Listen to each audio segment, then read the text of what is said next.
the quiet breath of dawn, where the river's whispers flow. Find a place to rest my mind in the balance life bestows.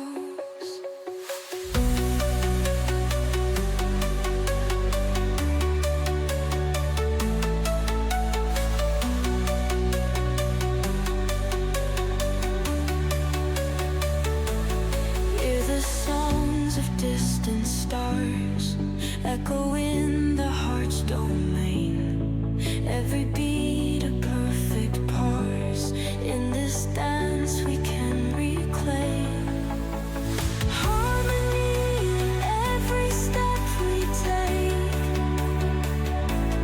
With each dawn a new life to wake.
Words spread like biological warfare. Hit the mark with truth or dare. Conversations twist and turn. In the fire our minds burn. Thoughts like rivers always flow, adapting to the highs and lows. Ideas sparkle in the night. They guide us through the murky light.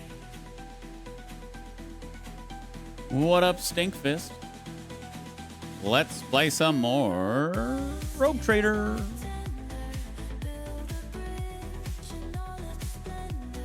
Talk the talk and walk the line in the dance of hearts and minds.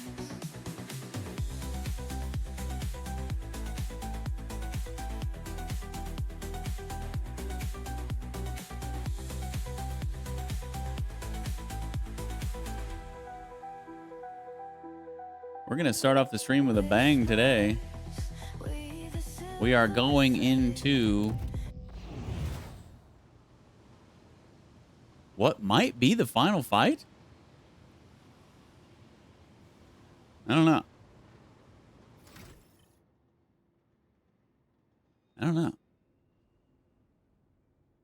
Could be the end of the game. Could not be. Not sure. But we're going to find out. And also, just like the stream title says that nobody reads, I did buy the DLC and install it today. But I'm not sure when I'm actually going to start that quest chain. Is there actually anything in my... There's nothing even in my quest log.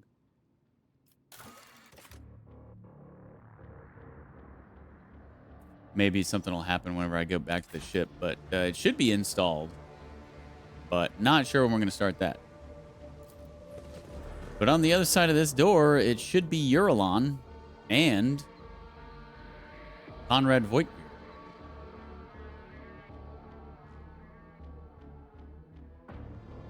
Let's see.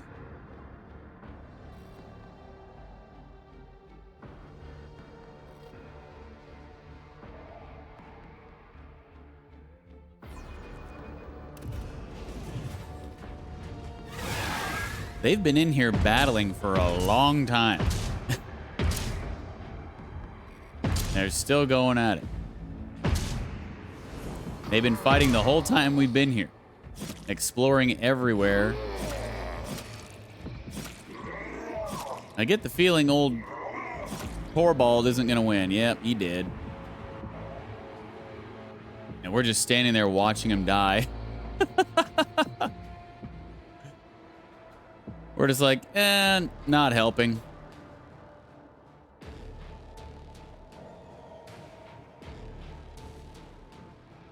I guess we're going to have a little conversation before we fight.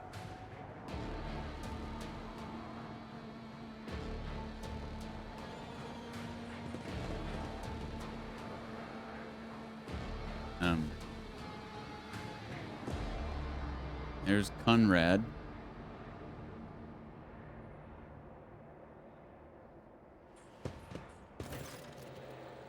My victory was predestined, for you are outnumbered.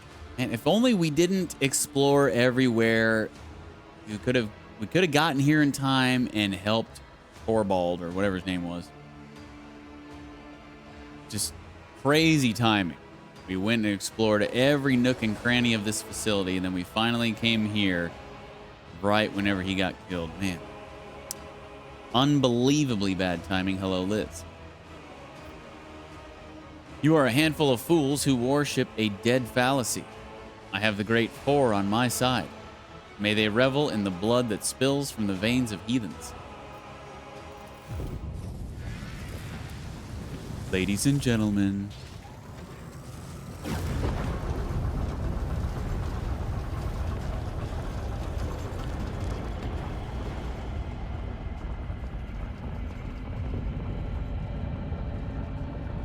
Yeah, games, movies, books, anything really. Insanely convenient timing. Eurolon burns you with a baleful gaze. Did you think that saying empty prayers to a withered husk could disrupt the course of my magic? For this sacrilege, you will be purged harshly.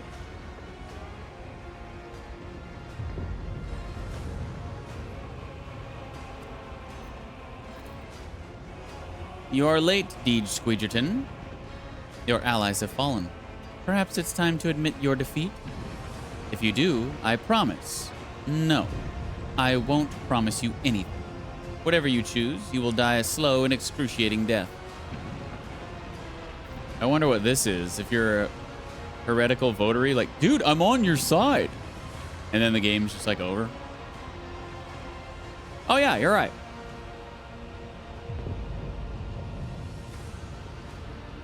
Grow as many eyes as you want, Voigtbeer. I will gouge them all out. Let's see if you will be so insolent when I slit your throat and bathe your precious warrant in your blood. Take a knee. Bring it on, bitch. Bow before me. Unto the devout shall the sacrifice be gifted. I was expecting Eurolon to have more HP. Maybe there's some stupid stipulation attached to him, so he's actually just going to live like 8 times.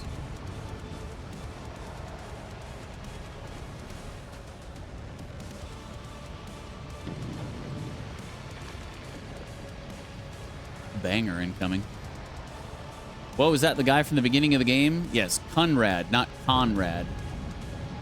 Conrad, or as I like to call him, Contrag.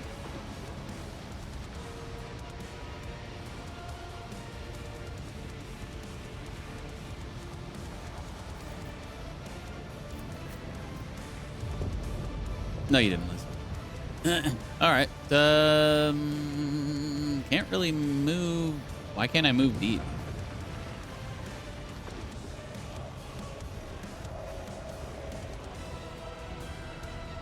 All right. I guess Deej is just pinned back there for some weird reason.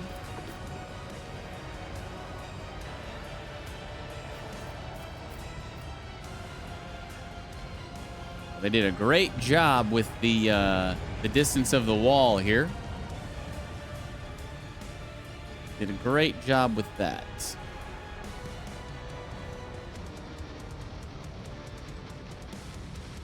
Where do I want to put her? Smarsmenta.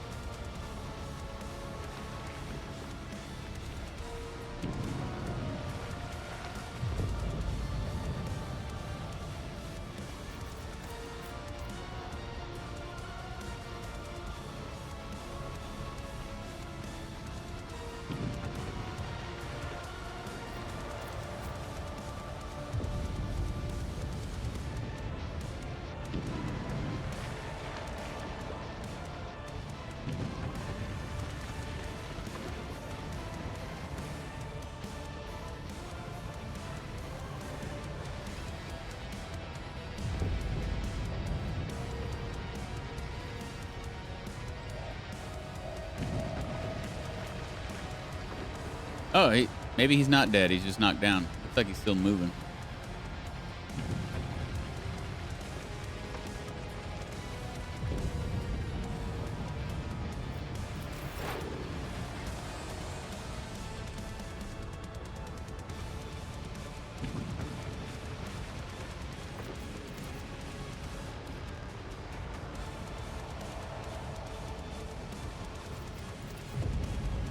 I got a spoiler when I was trying to advance my main story quest to get to the new area. Something happens in one of the side quests that was revealed in the main quest. Well, what are you doing the main quest before the side quests? Silly. But that is kind of weird.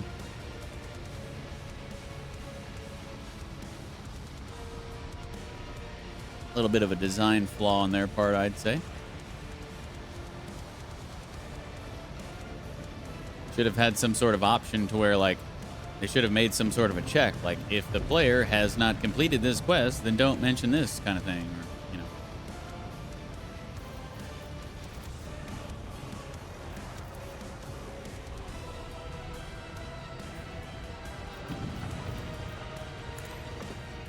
Does that sometimes, but this one it didn't. Are you sure it does it on the other times? Or I mean, how would you know? How would you know unless you played it both ways? You know?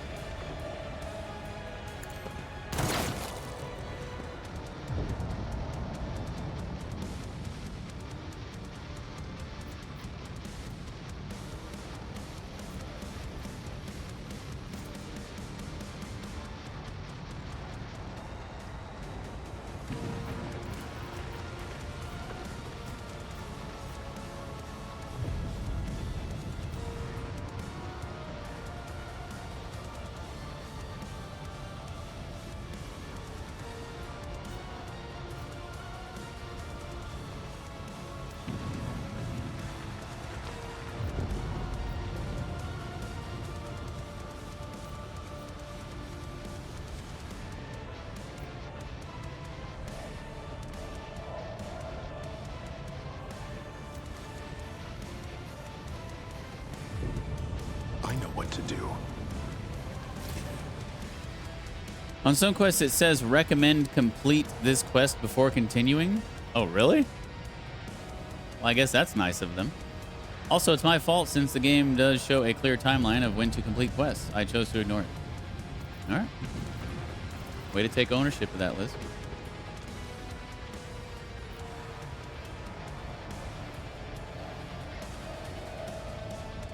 Easy.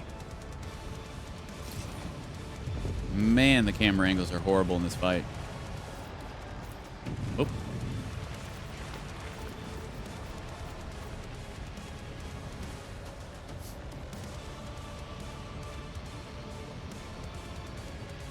won't expect this. But I didn't want to see this spoiler. LOL. Someone I thought was dead came back, and I don't know how. Uh-huh. Maybe on your next playthrough.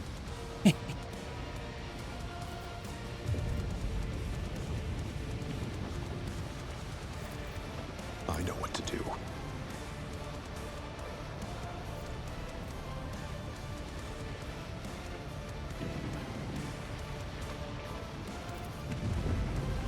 Let's set this in motion.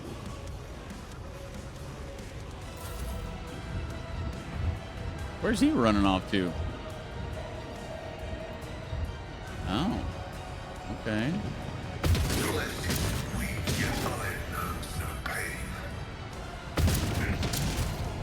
Lighting his buddy up over here. Thanks. Appreciate that. What? He can spawn dudes? Do I just have to rush him? Hold on.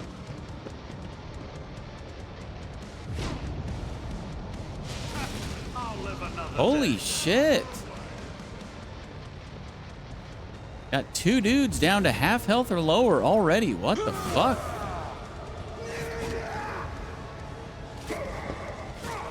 You won't fell me. What the fuck? Are you fucking serious?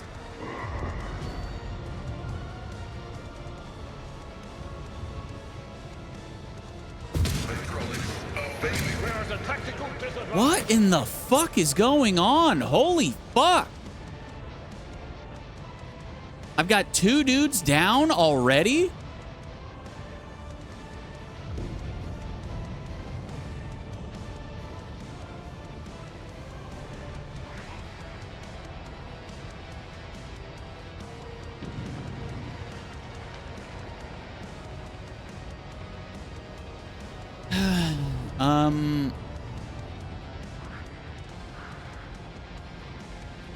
Okay. I guess I'm going to lower the difficulty and reload this, because I'm not fucking dealing with this bullshit. 2 dudes down before they've even had a chance to fucking have a turn? Okay, fuck that. I'm not messing with that stupid shit. So I'll just lower the difficulty. Like, what the fuck do they expect me to do? Go leave and go grind somewhere? Like, that's not really a thing in this game.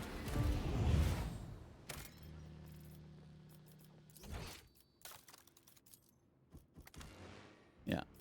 Thanks anyway. Fuck that. A new challenge for me?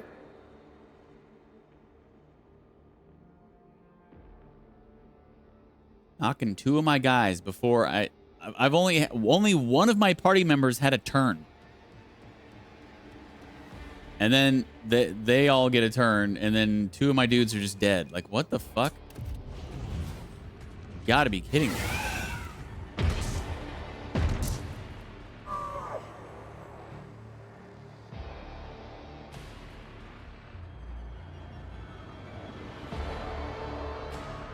So if he's gonna go around back here, I'm just gonna go around to the left then.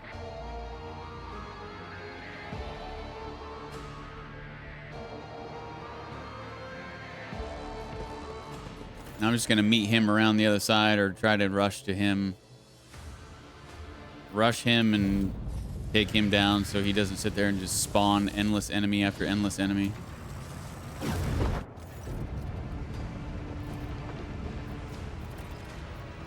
Submit, and you'll die quickly. We bear the word of truth.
They've got way less HP now.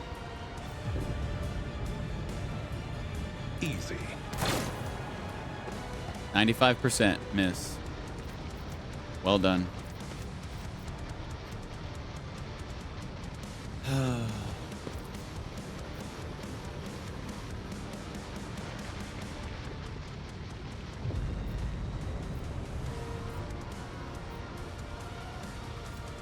I know what to do.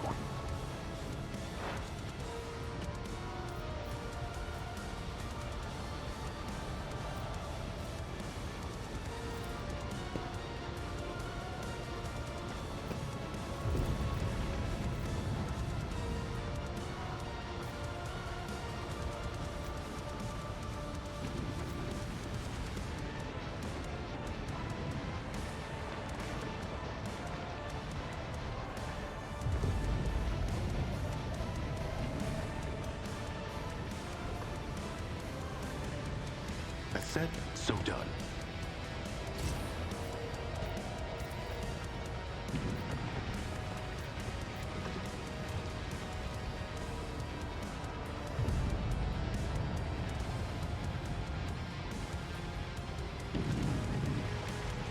Let's set this in motion.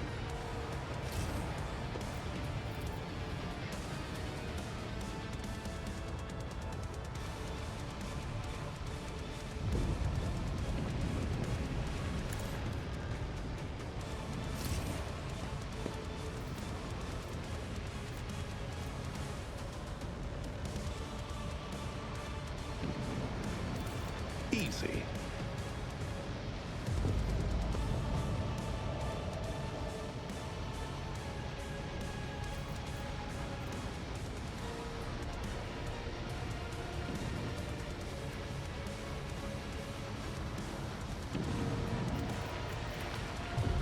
I know what to do.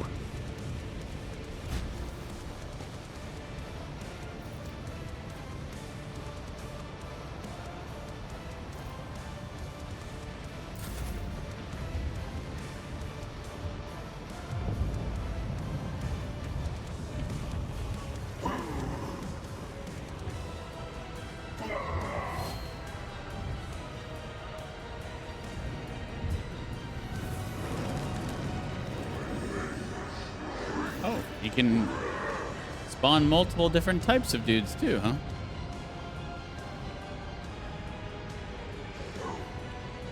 Neat.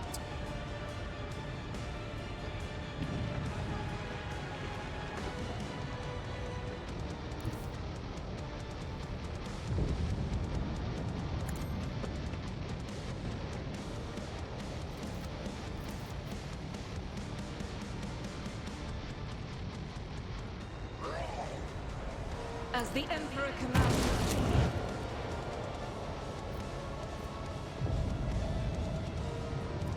God, I hate the layout of this level. This freaking these stupid walls blocking my view everywhere.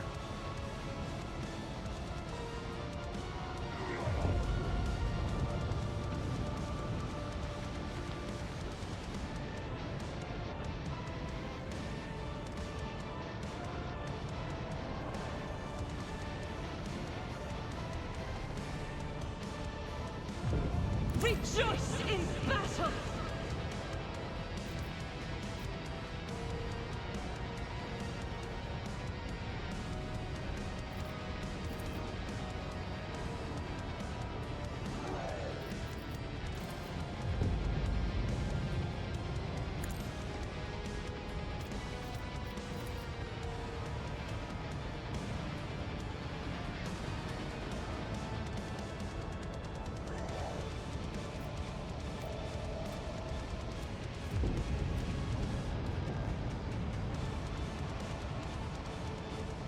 I'll do it.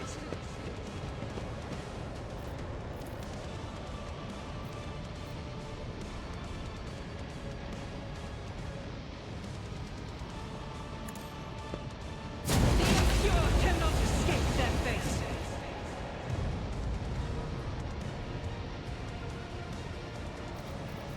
As the Emperor commands, I act. Faith without deeds is worthless.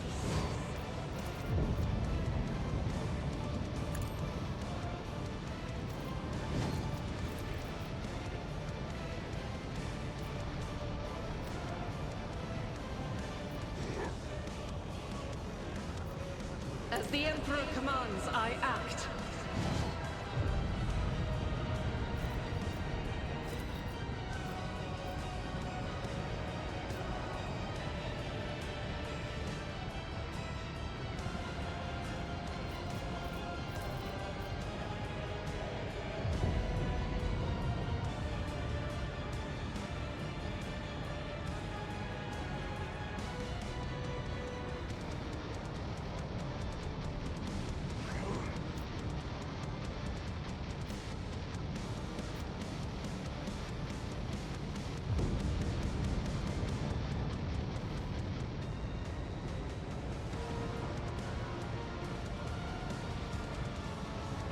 I'll do it.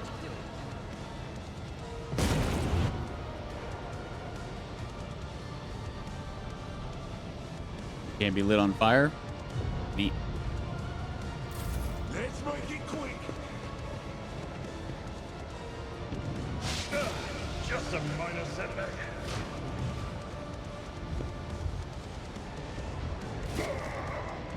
Oh, he's got charge, huh?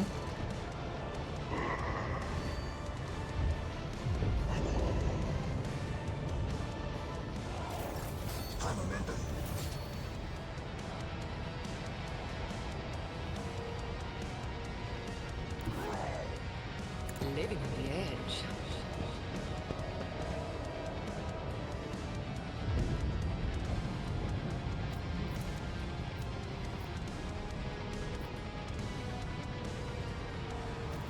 Am I getting paid for this?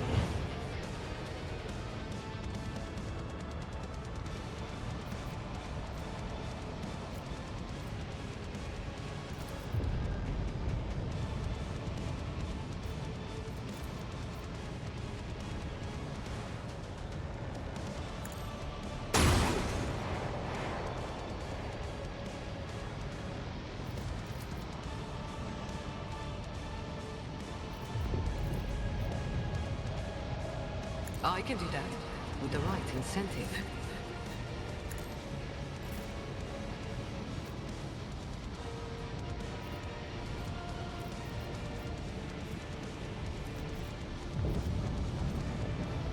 As the Emperor commands, I act.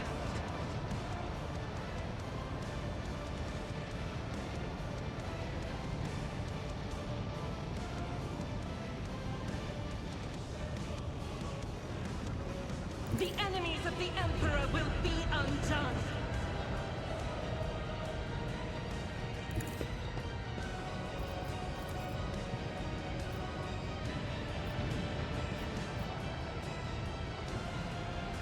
I'll do it.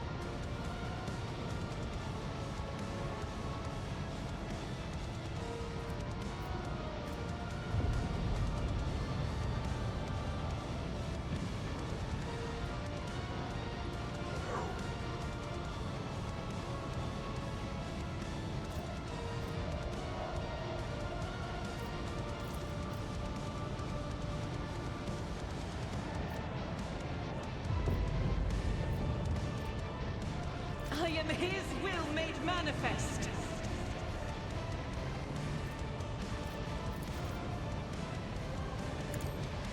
This is why I was chosen.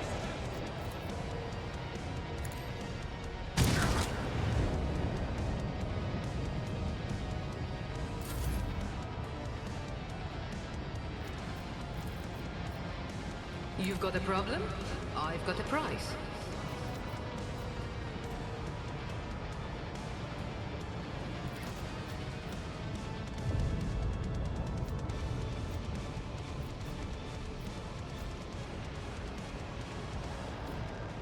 Tell me, and it is done.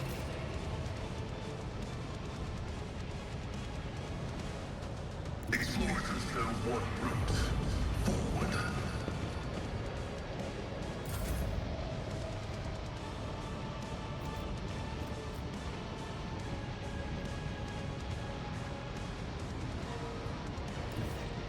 A moving target lives longer.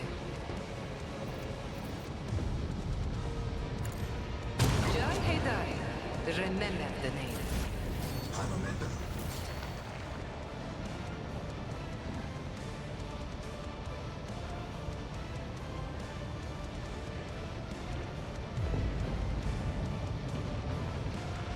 Follow my lead.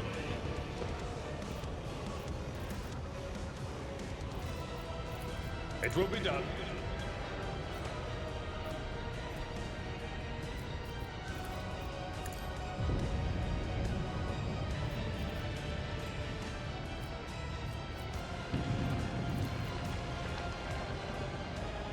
I will do my duty.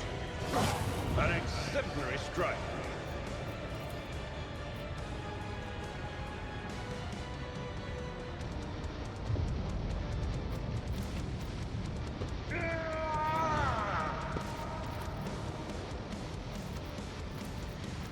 Victory is imminent. Indeed.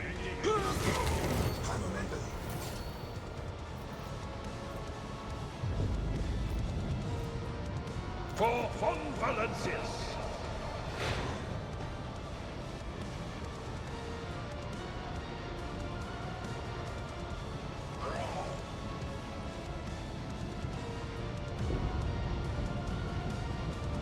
My place is at the fore.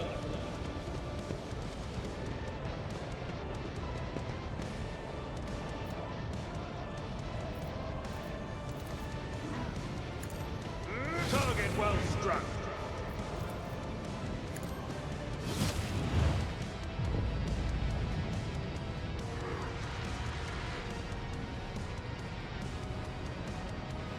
Eh? Is he down? Can't right click on him.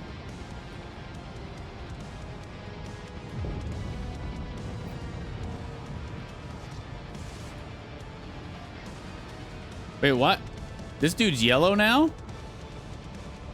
Wait, is he on my side now? Since I brought him down? Wait, what?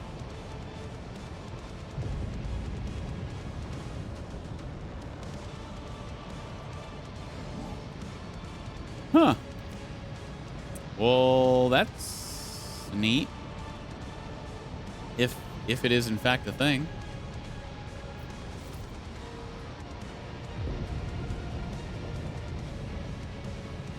I guess he's down? I don't know. I guess I don't have to continue to...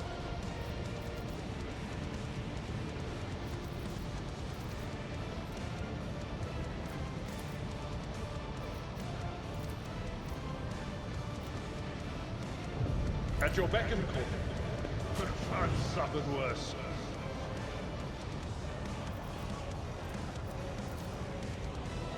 I will do my duty.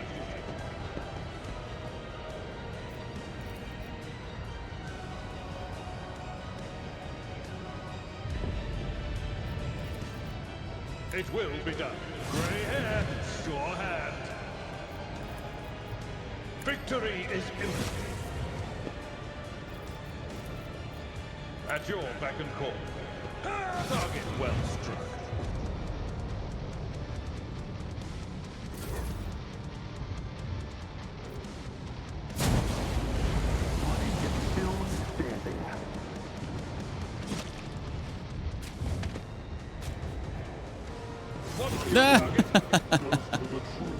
You suck.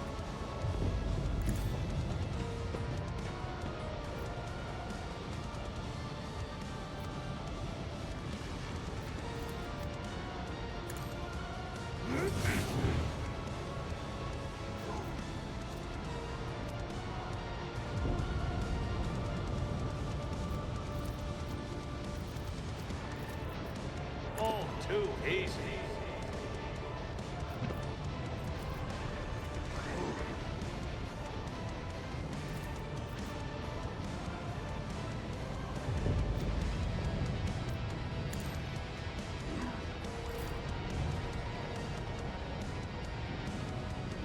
guided by faith.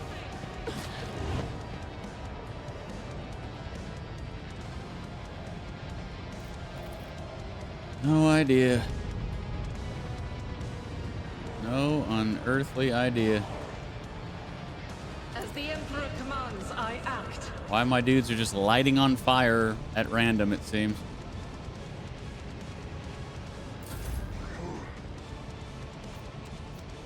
No unearthly idea. Not a problem for me.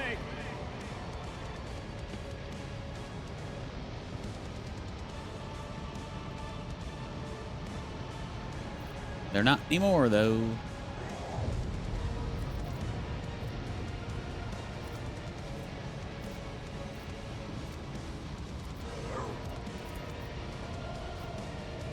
I am fear incarnate.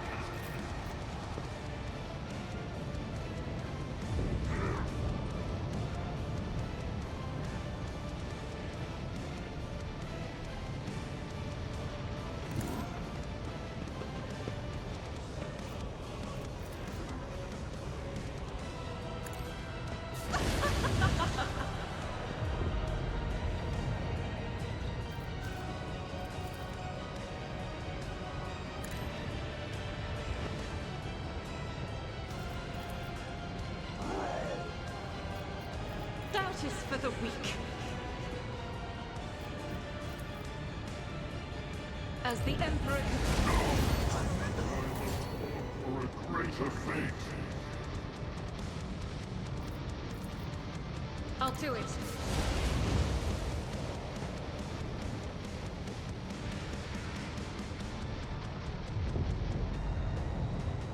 Okay, so am I supposed to attack this dude or... Corrupted tech priest? Oh, there's another guy over there. I didn't even realize. None can Okay, escape the he did. Emperor's judgment. What now?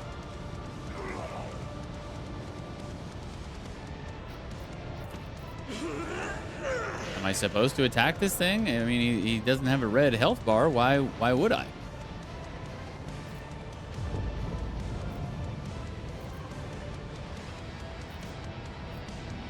I am confused. I guess I'm just gonna end turn and see what happens.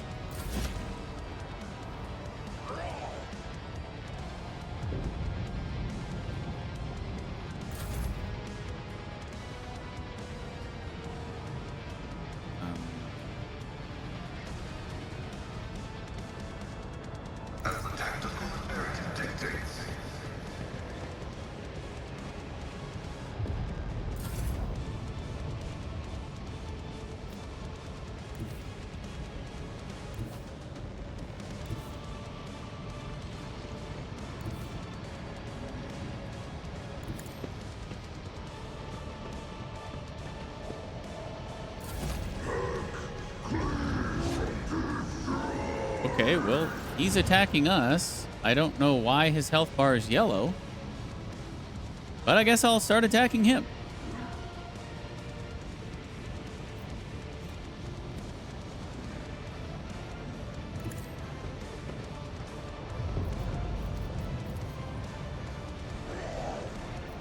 Faith without deeds is worthless. Doubt is for the weak. I'll do it.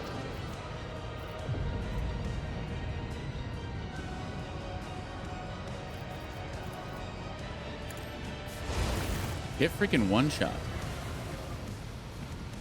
Uralon staggers back from the blow. Your strikes have crumpled his blood-red armor, and his face bears a grimace of pain. He turns his mad eyes to Voitvir, who is thrashing in his own blood. Brother Twilight, the hour that was promised to you has come. The edge of daybreak grants you the honor of serving as his weapon.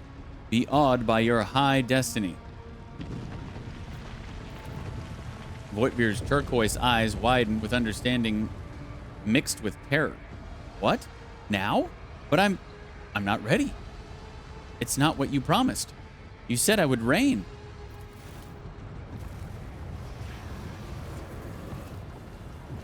So yeah, the difficulty between what I was playing on and then the one below it is like ridiculous.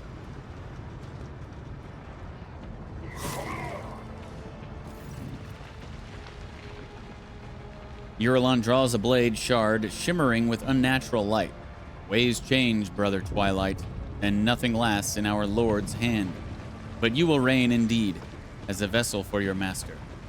The blade cuts Voitvir's coat and chest open, sinking deep into his flesh and finding its way to his heart. The glyphs carved into his skin by his ruthless mentor begin to glow so bright that you can see them clearly through his clothes. I know that sword. Its shards were used in 2 attempts on my life.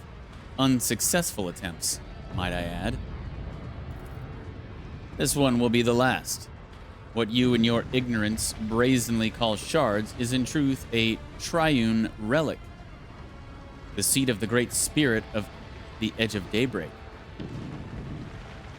One who serves the master himself, the changer of ways. You do not deserve to behold his visage, but you will. Conrad, fight it! Can't you see you have been deceived and used? So be it. As long as I get my revenge on you. Voitvir doubles over, but his voice is still seething with malice.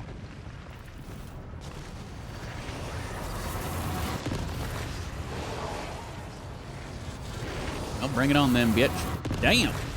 He's a tall birdo.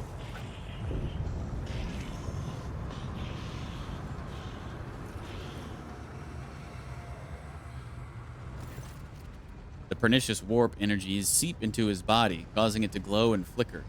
With a mad cry of pain and exultation, Conrad Voitvir ceases to exist, and a mighty winged figure rises from his bloody remains. Edge of Daybreak, I witness you. Eurolon musters enough strength for a faint, vengeful smile. Enter the forlorn halls of reality and claim them. I gave all that I had in your name. Hail the truth. His giant body goes limp, his face forever retaining a wicked expression of triumph.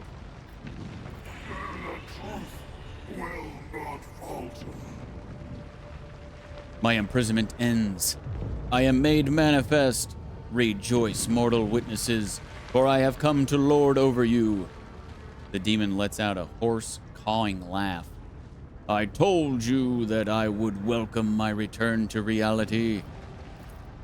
Abelard adjusts his grip on his weapon as he surveys the monstrous creature. Why do I get the feeling that I have not seen, but come across this warp spawn before?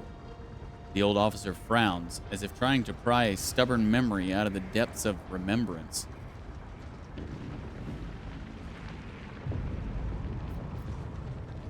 For the Emperor and humanity, I will cast you back to your unholy warp. You cannot fathom how pathetic and foolish your threats sound, bleating creature. I am an eternal mystery, while you are an evanescent spark. Fade away.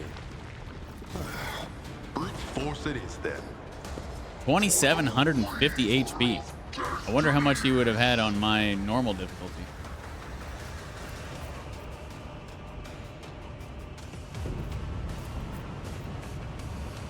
Like 4K.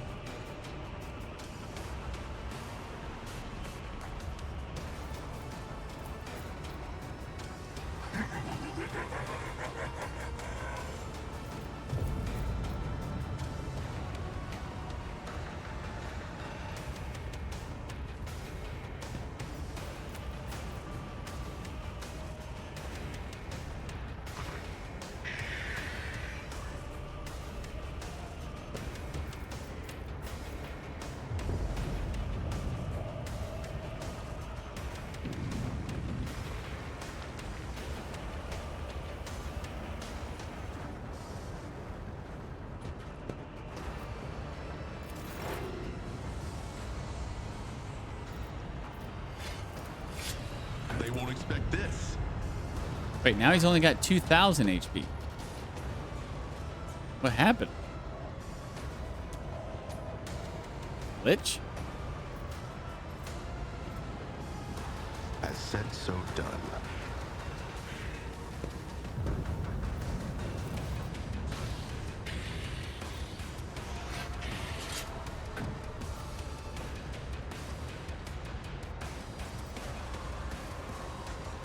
Easy.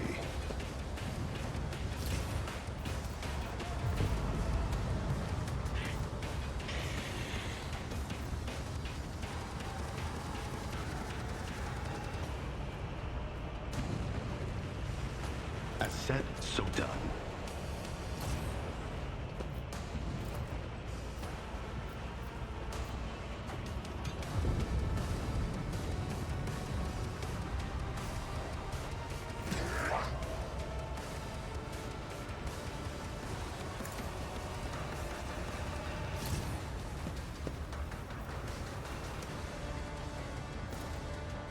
They won't expect this.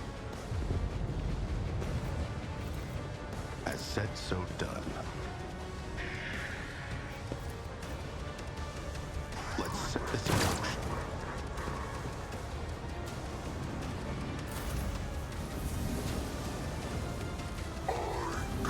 Oh, he can just teleport, huh?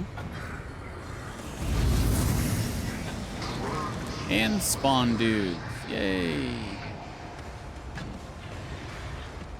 Target well struck. Okay, now I'm really riled up. I took care of this one. Up you attack. Oh, my ears are ringing.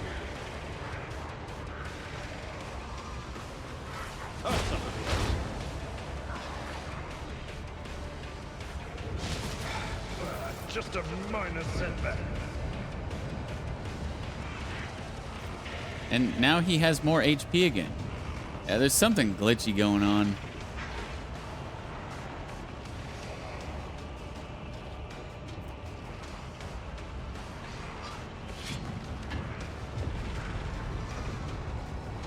Edge of Daybreak becomes immune to all damage. One of the demons on the battlefield ensures this immunity. When Edge of Daybreak would suffer damage, the demon which possesses the source of Deceptive Shield will reveal itself instead. Uh-huh.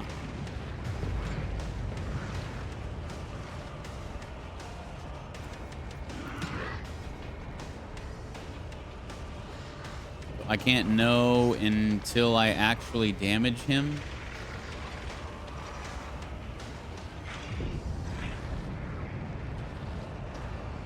Okay.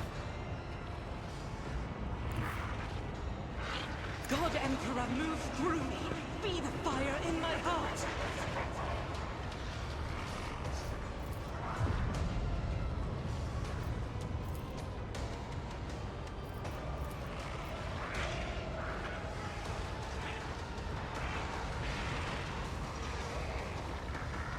Rejoice in battle.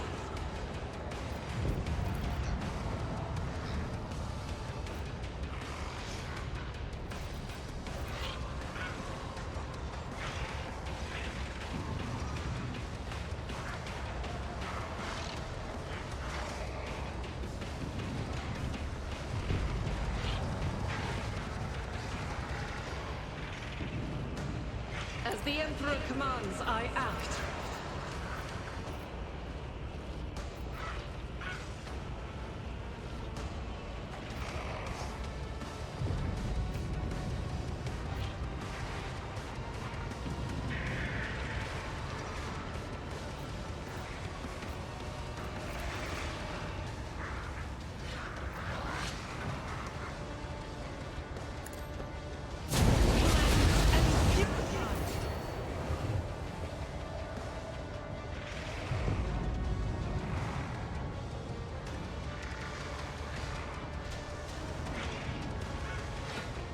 Wasn't one of those guys, I guess.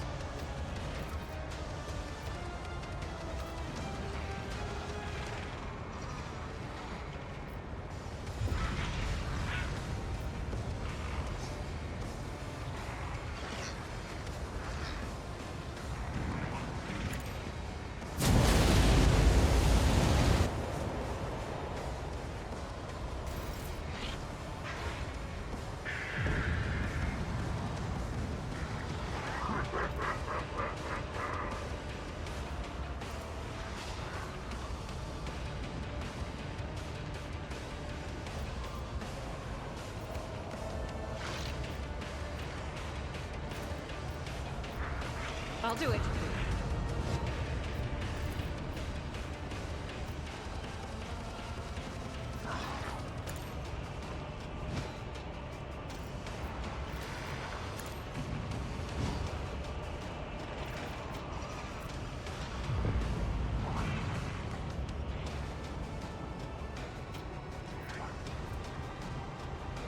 Faith without deeds is worthless.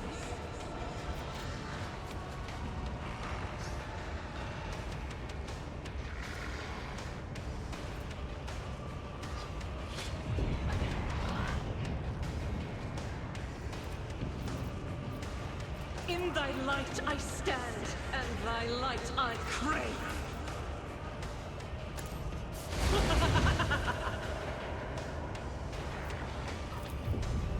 As the Emperor captures you, my Emperor!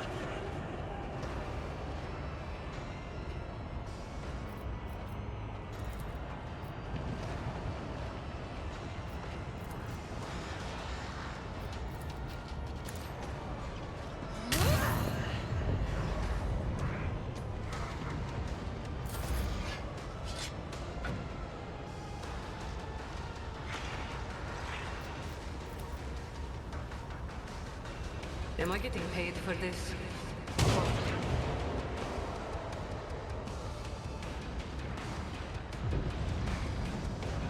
Wait, why is he taking damage?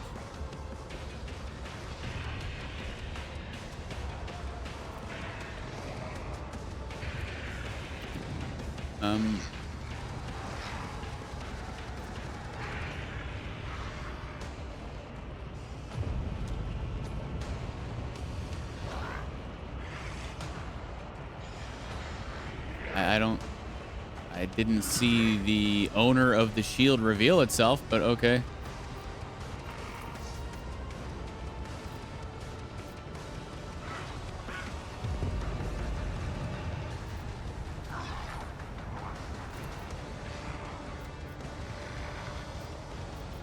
Don't get too cocky. You've got a problem. I've got a prize. I've suffered worse. Indeed. I took care of this one. It will be done. Reduce to dust.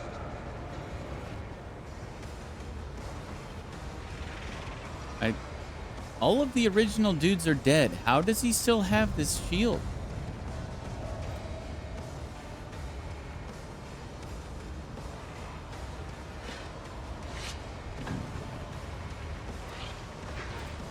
I do not understand.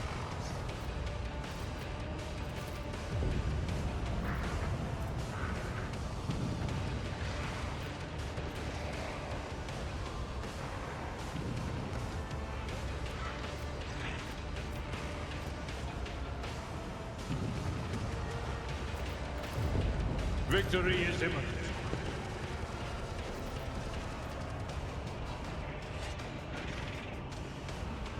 We'll rule the stars themselves. It will be done. One fewer target.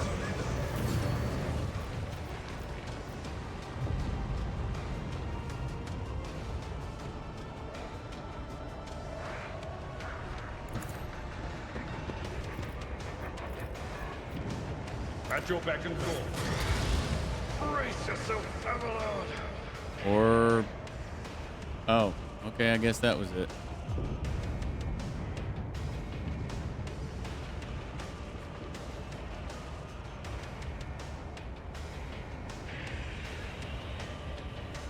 Pathetically sound of it.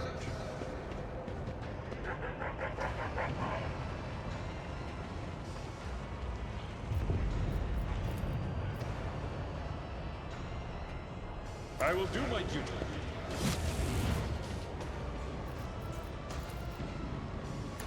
An exemplary strike.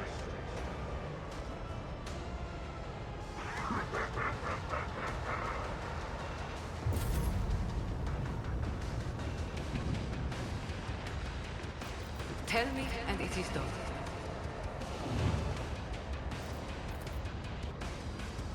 Don't get too cocky.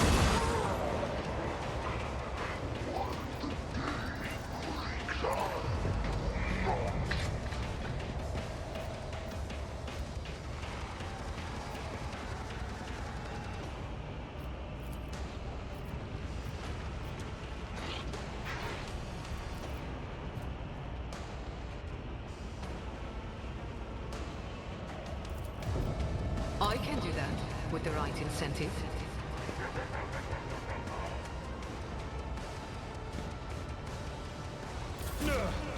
My ears are ringing. Indeed. Victory is imminent.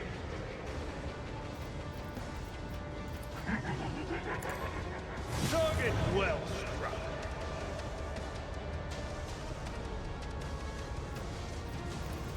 At your beck and call. It will be done.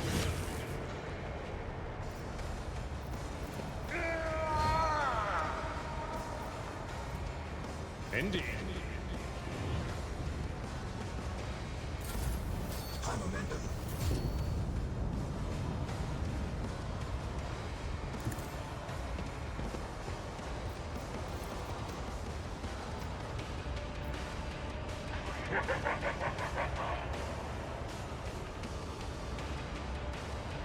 Nothing I can't do. Suits my purposes.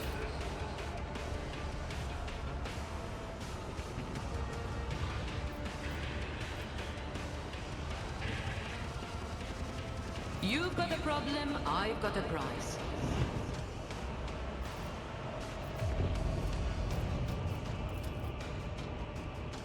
Am I getting paid?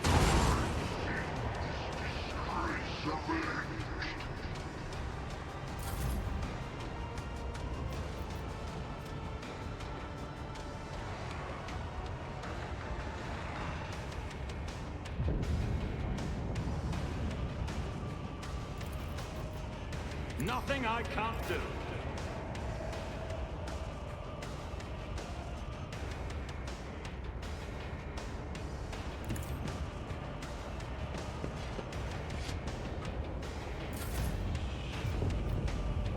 Suits my purposes.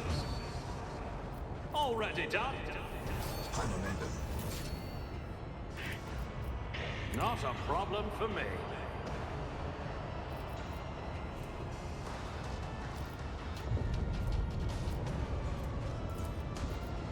I'll bring glory to my bloodline. Hand in hand.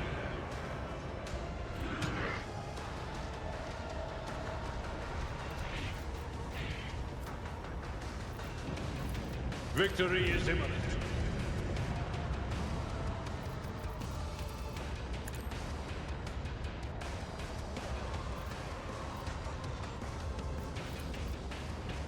At your beck and call. Gray hair, short hair. Target well struck. Oh, you are done, buddy.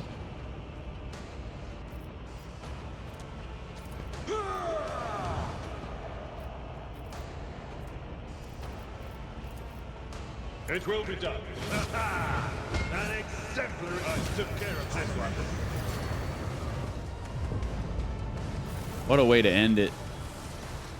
Two massive parries and counterattacks.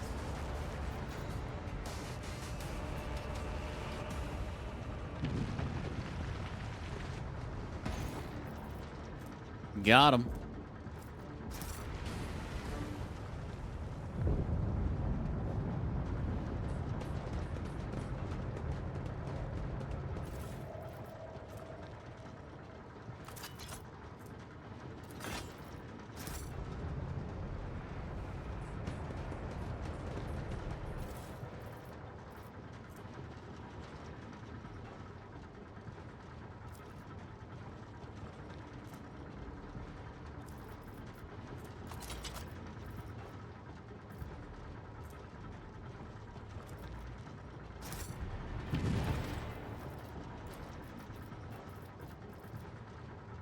Can I get Adeptus Astartartes equipment for her? I don't think I can.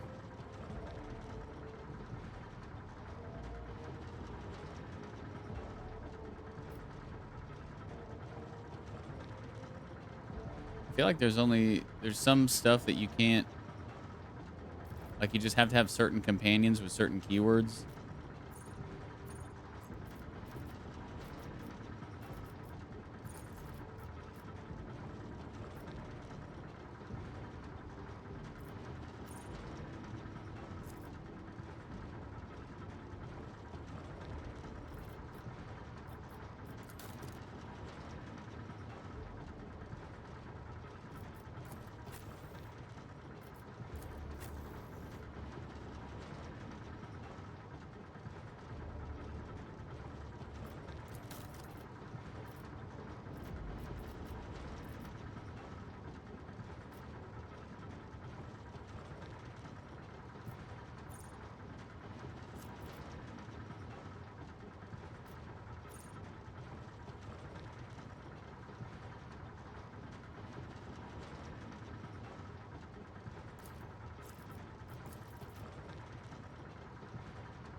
None shall stand in my way.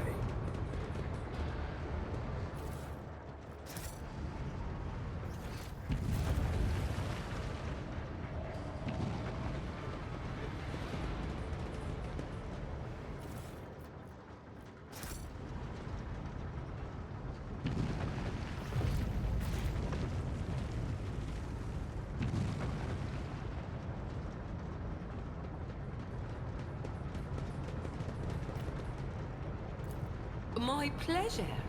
Looking into the center of the arch, you begin to hear a noise. The warp amplifier seeps with sorcerous energies designed to fuel the dark rituals of chaos.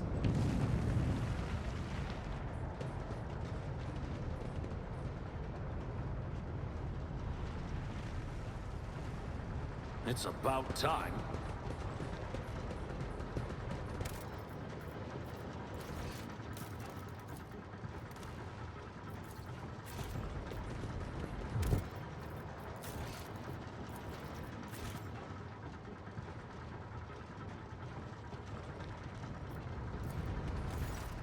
The Voxcaster is producing nothing but static.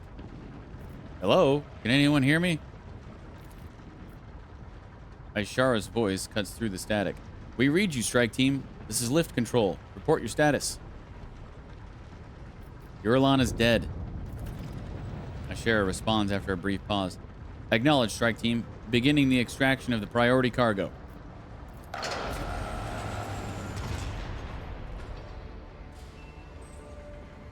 Well, looks like... Wait, no, that's not him. Oh, yeah. I don't know how he got up here before. Oh, no, wait, we're all up here. I thought we were being lifted. Yeah, he didn't die after all, Torvald. A fine victory, DeejTheSqueejerton. It will tell sagas about the day the contemptible Urlan fell. The Cog Priest should offer you a fine cup of mead for saving their prayer world. Torvald nods at the two gaunt bodies in the crimson robes lying on the floor. If you hadn't, Urlan would have bathed them in 100-fold more blood. How's your pack, Torvald? What are your losses? Several of my brothers will carry on fighting their battles in the Allfather's host. The rest have survived. We've shed much of our blood, but a wolf's hide is tough and his spirit is stubborn. When you take us down, you had better finish us off. The Stormbiters live on this day and the next. What was hidden down there? What was the treasure that Urlan was after? I know not. Calcazar's carols did not allow anyone into the hidden arsenals. All we could see was them dragging crates up to the surface. 'Tis the age-old way. We fight, they sweep up the spoils. Torvald grimly nods at the pair of corpses. We brought these from below. For all I know, it was his carols that killed them to seal their lips. You see no signs of violence on the two women's bodies, but their porcelain white skin proves without a doubt that they are dead. Their hands are clutched together in a death grip. Examine the tech priest's bodies. 90% fail. Nice. Something strange has occurred to the two women's augmetics. It is as if they have begun to grow inside their flesh, spreading webs of metal around them. Suddenly, you hear a click inside one of the tech priest's bodies, and her eyes open wide. A spasm shakes her gaunt limbs, making Torvald clutch his weapon. Her lips twist into a crooked line, forcing out two words. The yoke.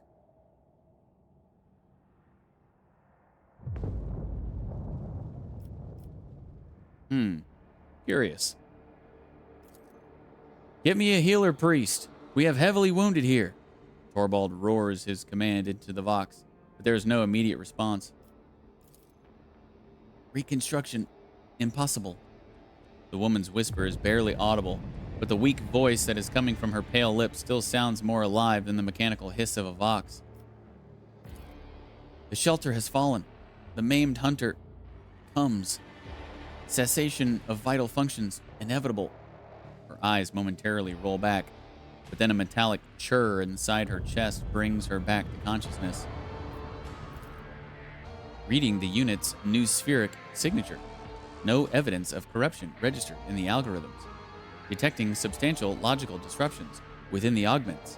Threat level low. Inspect the tech priest's wounds. Hey, that 90% succeeded. There's not a single wound upon her white skin, but there's no doubt that she will soon perish. Her augmetics are failing as if they have been sabotaged by some entropic influence. For a moment, you consider it a sign of tech blight, but then you refute the thought. What you are witnessing is not decay, but transformation of the matter from which the tech priest's true flesh is made. What happened to you? A pained shadow falls across her face. The chapel was attacked. The preservation protocol commanded me to hide within the inner artifactorium and block all outside access to it. Prolonged presence in close proximity to the object was prohibited by the algorithm, but the preservation protocol had a higher priority. The object affected me. I resisted. Resistance led to structural change. How exactly did the object affect you? A difficult thing to explain to a layman. Metamorphosis phenomena occur in the object's vicinity. Sacred technology and even ordinary plasteel start to behave willfully, shifting, restructuring, and altering their fundamental attributes. Imagine yourself gazing upon a surface of water that was disturbed by a stone an era ago, but the ripples never stopped coming. That is what it felt like. The object propagated echoes of change. Her true flesh has betrayed her and become a heavy burden of metal within her body. Something that is not of the Omnissiah's design. Something devoid of function. Pascal speaks the last words with audible disgust and sorrow. What object? The yoke. The weapon we forged at the Lord Inquisitor's command. The destroyer of worlds. I need more details. How does it work? What is this yoke? An enigma. The project was kept secret from everyone, including the Smiths. We forged fragments of it. It was a tool for controlling energies of staggering power, and it was not the Omnissiah's blessed gifts that served as its foundation. It was forbidden knowledge, knowledge that we comprehended. Registering blasphemy. We were continuing the work of our mentor, Archmagos Amarna. It was his wisdom that made our toils possible. Axiomantha's words render Pascal speechless. What are you revealing, Calcazar? Why are you revealing Calcazar's secrets to me? I was never his servant. I was forced to serve. When our circle was broken, he offered me a choice: submit or die. He threatened to kill half of me if I refused to forge for him. He needed Archmagos Amarnat's knowledge, and I had it. I saw no sense in resisting. You betrayed him too. Yes. Her agreement comes easily with a weak smile. Ethics are an insubstantial construct of emotion. I acted logically. I continued to comprehend rather than terminate my vital functions. What else do you know about this weapon? How did Calcazar learn of it? Against whom does he intend to use it? Against anyone. Its power is absolute. The first experiments with this tech relic were calamitous. The tech blight is merely its echo. Its potential is so much greater. She stops as if frightened by her own words. It never should have fallen into the hands of the laity, but the Lord Inquisitors stole it. Its secret was procured beyond the dimensional gate, beneath the dark stars, and passed over to Amarnat. Calcazar destroyed the Messiah of Discontinuing and robbed him, and claimed the secret for himself.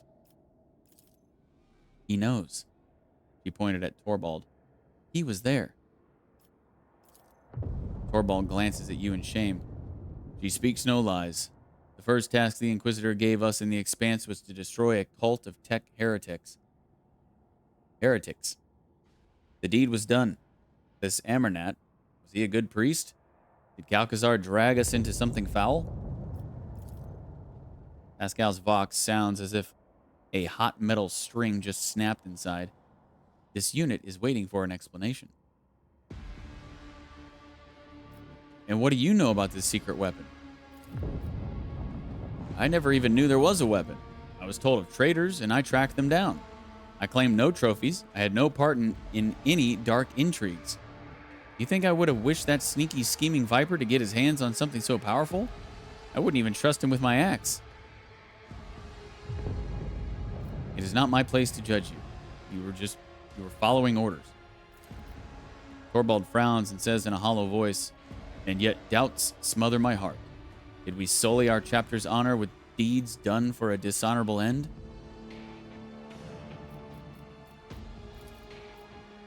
It's difficult to process. Have I fulfilled my duty to the Omnissiah? May I rest now? She looks through you as though she can no longer see you. Who are you? Magos, Axiomantha Hanuman. This is my identifier. Pascal's mechadendrites snap up in a whirlwind of alarm, and the recorder in his Vox activates with a click, initiating interrogation procedure.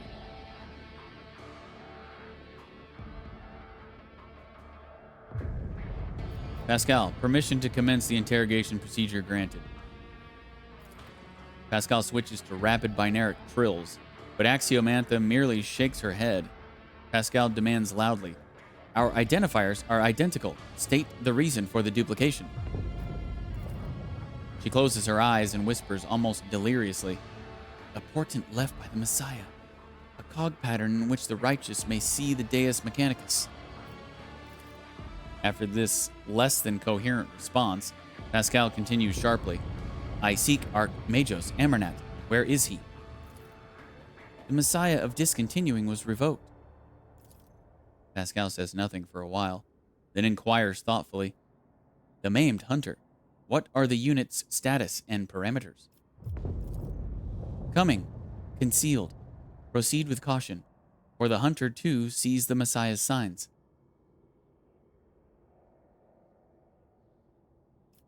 "Can you speak more plainly?" "Are my words obscure? That is regrettable. Processing becomes difficult when you only have one half of your mind. Certain notions, data, and logical instruments were left in the less functional part of me." "How do you know about Amernat?" "I was a disciple of the Messiah of discontinuing. When he was laid low, I found myself here. I hid from my reckoning. I reached out to the Omnissiah's wisdom as I pondered and considered. Logic revealed much to me even here, in my prison." "The cycle will be discontinued, sister."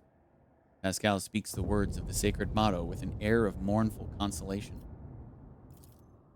"Hope is illogical, brother." Pascal, what have you learned from your conversation? The unit lacks clear answers. Her cognitive abilities have been damaged, but analytical data suggests a higher validity to our identifiers being an exact match. It is not a consequence of malicious falsification. It is more akin to an act of purposeful direction. Estimated level of threat to Archmagos Amernat increased.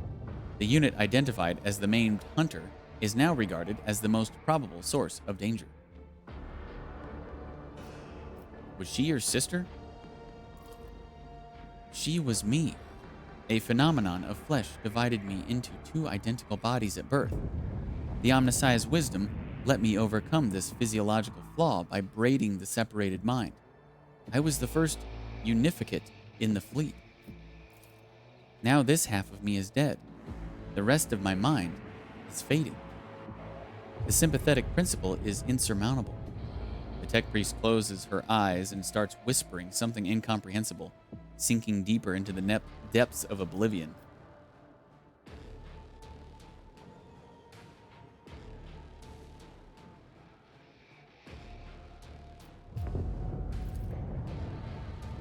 Creation of unificates is dangerous knowledge that has long since been denounced by many as a procedure not blessed by the Omnissiah. It is based not on a direct prototype envisioned by the precursors, merely on loosely connected technologies. Knowledge will not have the capacity to be absolute until the coming of the Omnissiah. We do not know of such pre-technology, but can we claim with certainty that it never existed? Do you remember stories about the Gemini-crats, the twin magi who joined their minds in their devotion to Mars? I remember. Proponents of the right to create unificates based their defense on this momentous precedent. You are not the first servant of the Omnissiah I have met who goes by that name. The tech priest responds with a faint and enigmatic smile. You have found yourself at the center of a tangle of paradoxicality. You spoke of a shelter and a maimed hunter. What do you mean by it? This place was a shelter. The Lord Inquisitor hid me here. And not only me. A high-pitched groan of pain interrupts her words. The maimed hunter. A figure of termination. An unknown variable. Amernat's nemesis. I never met them, but I inferred their existence based on statistical evidence and logical conclusions. The portents of entropy foretell that the hunter is near. You are in need of help. Attempts to slow down the degradation process are irrational, for they only prolong my suffering. I wish to cease to be. Her eyes close. Brother, take my thoughts. I kept them now, or keep them now. Her final words are a faint whisper. Knowledge will not fall into oblivion. Taking great care not to ruin the tech priest's features, Pascal reverently extracts the neural cogitator from her skull, then does the same to her sister. The quest for knowledge is the Omnissiah's mission to us. Honor the fallen tech priests. May the Deus Mechanicus accept their souls. May the wolf that stalks between stars keep their departed souls. All right, well, I guess that answers that. It's not going to be the end of the game. Alcazar is one of the enemies we still have to deal with.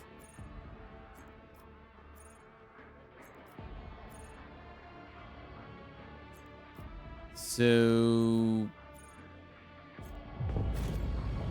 how do I get out of here? Oh. The Coronis Expanse map. Just turn around. I can finally get back to my ship and get these freaking stupid debuffs off me.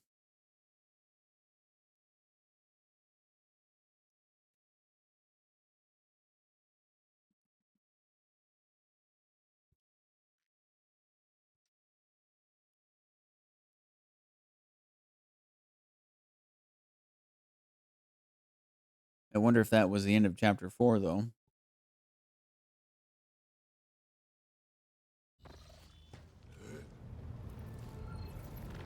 Lord Captain.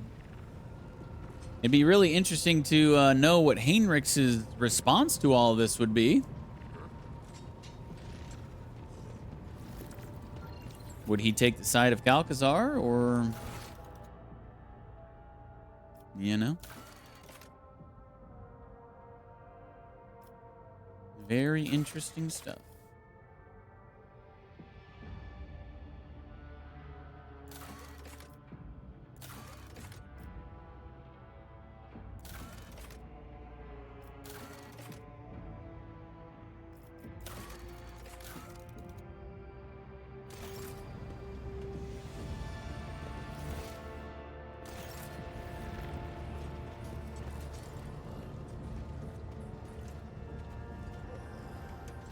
The Omnissiah may.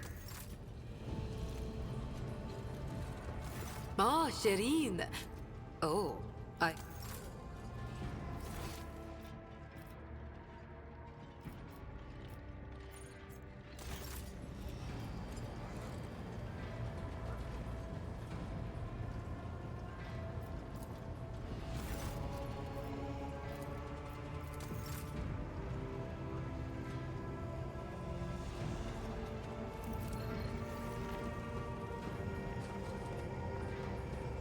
Lord Captain.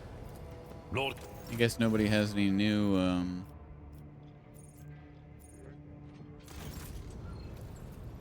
Wait, Jocasta Sourback.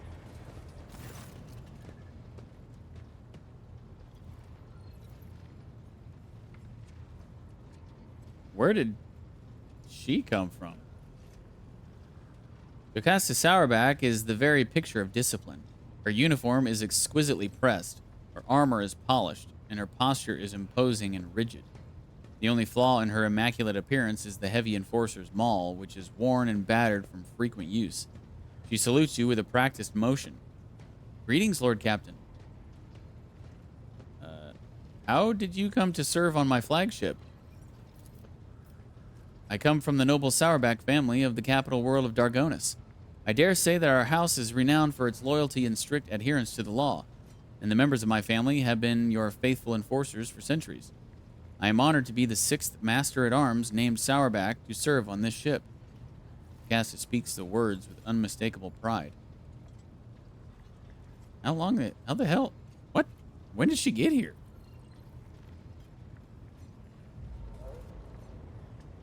I want to know more about your service. I am ready to answer any questions, Lord Captain.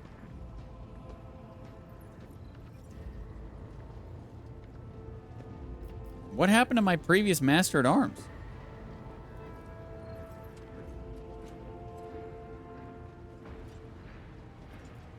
I hope you will not repeat the mistakes of the previous Master-at-Arms.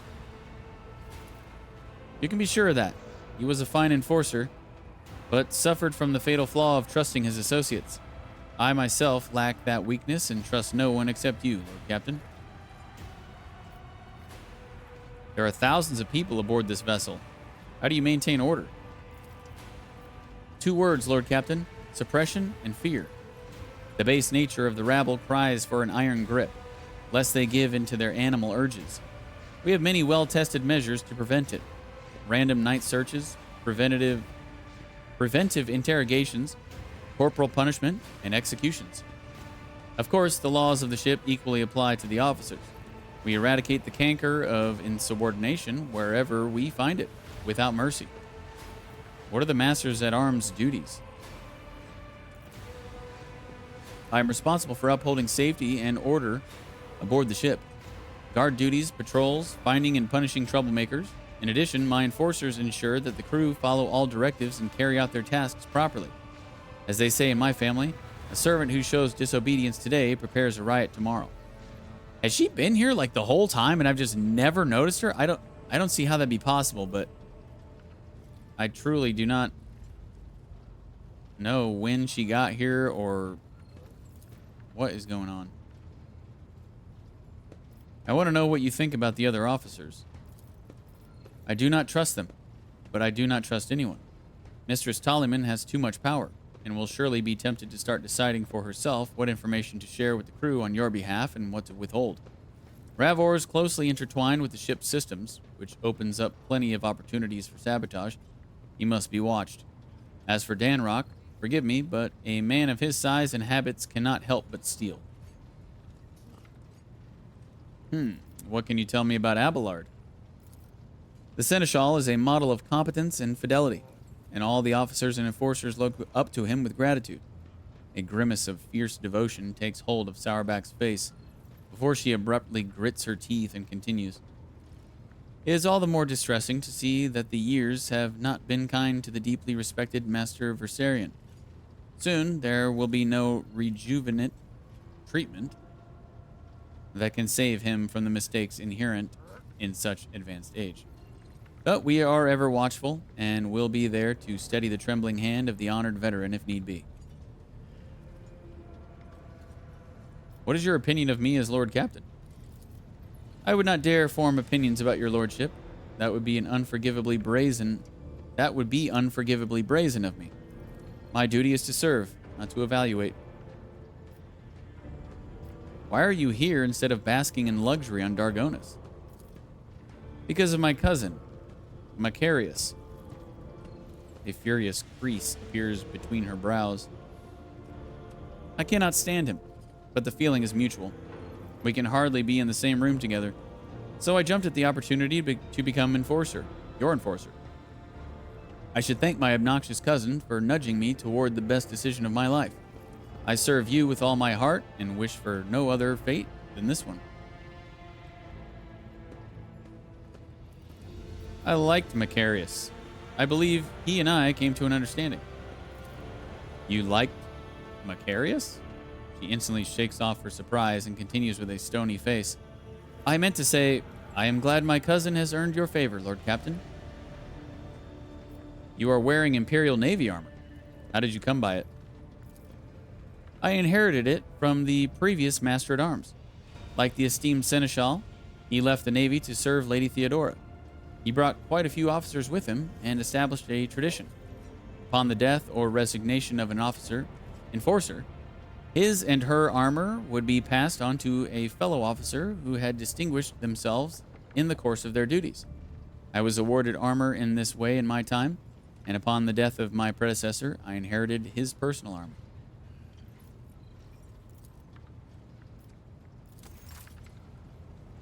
Okay.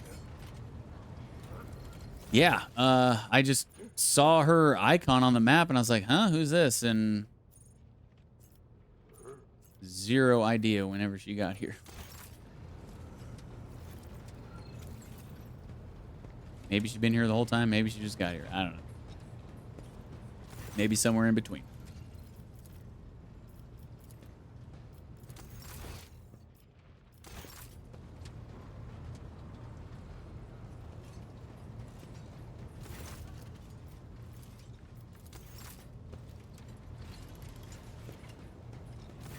Greetings.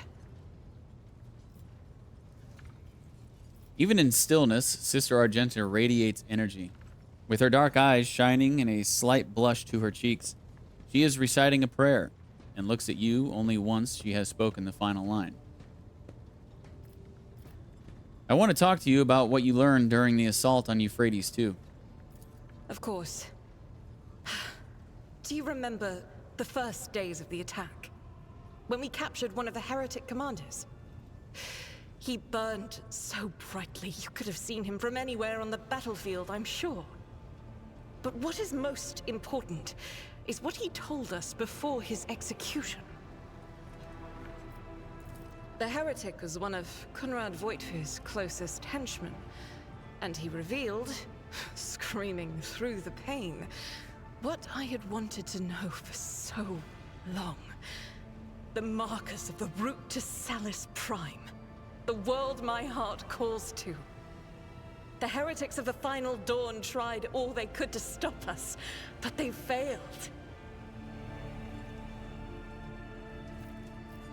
Okay.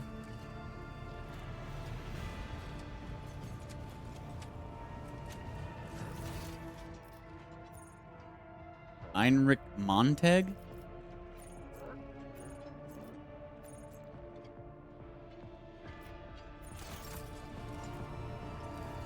Who the hell is this?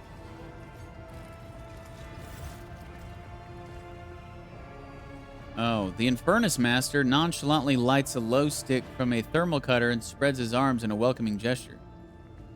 Heinrich Montag at your service.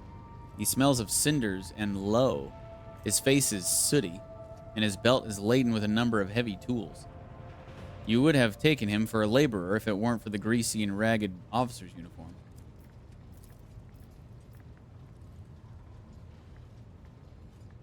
He narrows his eyes, studying your face, then says with visible relief, "It's only tales, after all. You just don't look like a bringer of woes to me." Eh? How did you come to be in the service of the von Valancius dynasty? Not in the usual way. My ancestors wronged yours and were appointed Inferni as a result. Hard labor, deadly risks, plenty of opportunities to atone. Those criminals have been dead for generations, but we are still serving their time. Maybe we will find redemption one day. Remind me who you are. I'm just a humble laborer in charge of putting out fires and dealing with emergencies, but everyone calls me the Infernus Master. I guess this is because I answer for them with my life. A laborer? Then why are you lounging on the bridge? The simple answer is because nothing is on fire. As head of the Infernus Guild, I'm mired in the officers' routine of reports and discussions. There are several compartment upgrades and refurbishments on the agenda right now, and I have to make sure that fire safety protocols are followed everywhere. Rest assured, I'll scurry back to the technical bays to do manual labor as soon as all the paperwork is done. What kinds of emergencies does the Infernus Guild deal with? Oh, there are many. Accidents due to external factors, for example. Hits from enemy guns or collisions with hollow objects like the wreckages of other ships. There are plenty of internal causes as well, from system malfunctions and short circuits to problematic cargo. A couple years ago, something blew up in the hold, nearly burned it to a crisp. And then there's sabotage. That Voigtveer snake did a lot of damage to the ship. With your life, you say? That's right. Picture flames roaring. All the ship's systems have failed, including the artificial gravity. You can't make out anything because of the red-hot debris, and you know an explosion is coming. It's a nightmare, but it's your job to evacuate the panicked crew, eliminate the cause of fire, and get the compartment back in working order. Of course, the job description doesn't allow me to risk my life now. He smiles sadly. It is all about the management these days, sending the boys and girls into the fire. But it's all nonsense. And if the going gets tough, I won't leave them there alone. Aren't you being a little too relaxed in front of your Lord Captain? Perhaps because I live under the constant threat of an agonizing death by fire, I have a repressed, what's the word? Self-preservation instinct? Or maybe I just relish every minute I get to breathe low smoke instead of cinders. I humbly apologize for my manners, Lord Captain. Heinrich continues to smile without a shred of embarrassment. Do not forget that I am your master. Is that understood? Ain't that the truth? You are in charge of the ship, and I am your servant. I wouldn't have it any other way. Tell me more about the Infernus Guild.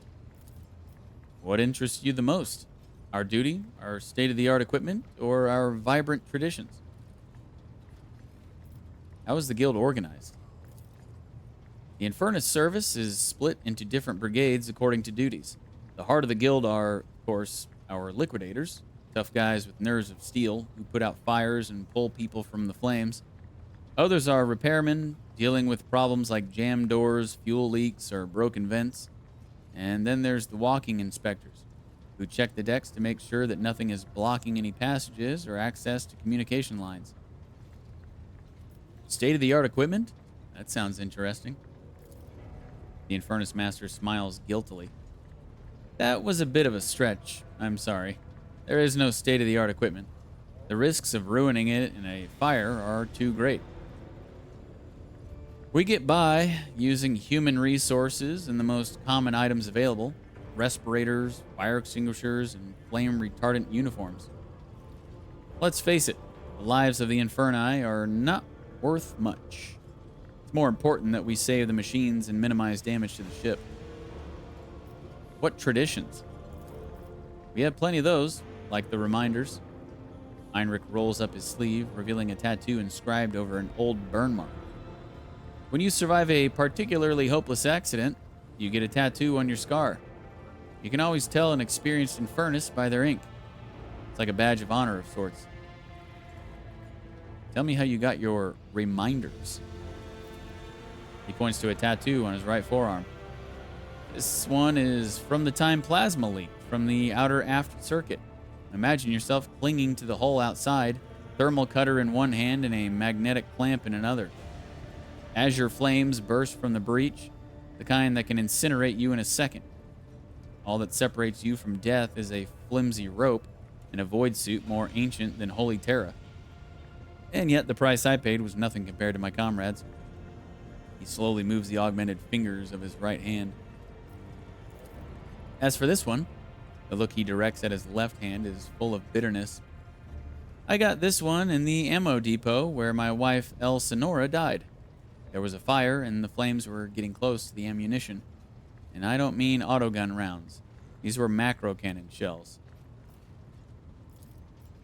We put out the fire as best we could, but we were losing. Suddenly, Elsie took my hand and kissed me, and then ran straight into the blaze and activated the emergency blast door. We stayed outside while she vented the compartment. Heinrich gives a tender smile, gazing at the smoke. It was quite a story. I am sorry for your loss, Heinrich. He nods gratefully and takes another puff. What was that about a bringer of woes? Do I even need to say it? The moment you came aboard, Lady Theodora perished. So did her arch-militant, as well as half of the senior officers and a quarter of the Infernus Guild, along with the previous Infernus Master. What's worse, rations don't taste as good anymore. Fire burns hotter, and that sinister look in your eyes. Like you're about to put a curse on someone. Heinrich grins. It's what the Voidsmen say, so it must be true. It seems that several of the ship's bays are due for depressurization as a disciplinary measure. He shrugs. It might cure loud mouths, but not loose lips. People talk, and they still would, just maybe a little quieter. Never let your fire go out, Lord Captain. I mean, no. Heinrich hurriedly waves his hands. That's just a stupid little guild in-joke. Seriously, if you see an Infernus next to a naked flame, run. All right. Yeah, don't know if that guy's been here the entire time too, but we met him. Pretty sure I've talked to him before, but maybe not to that extent.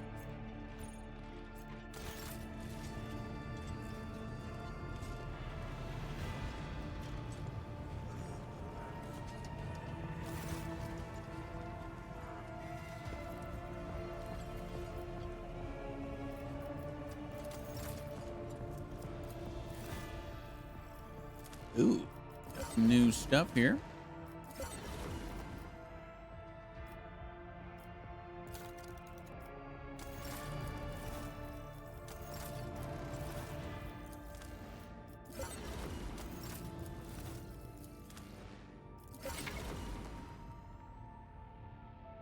Arsenal attack crafts.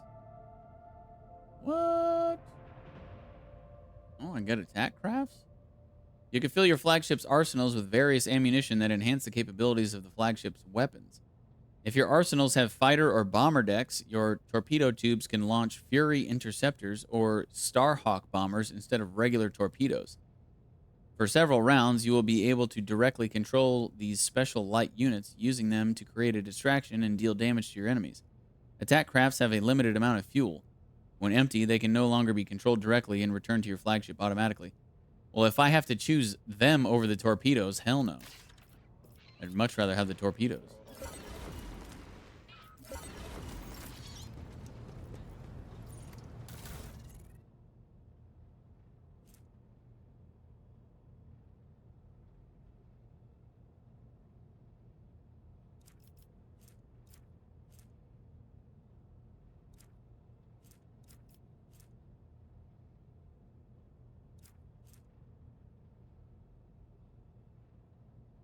But wait, this isn't...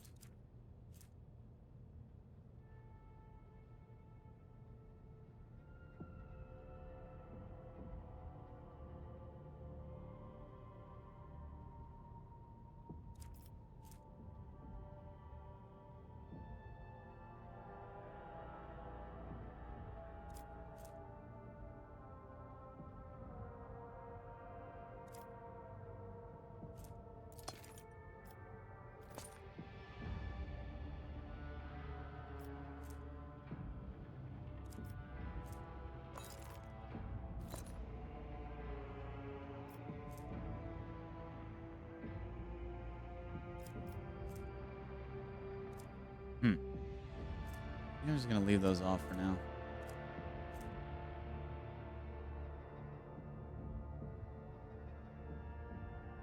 This is an upgrade on that.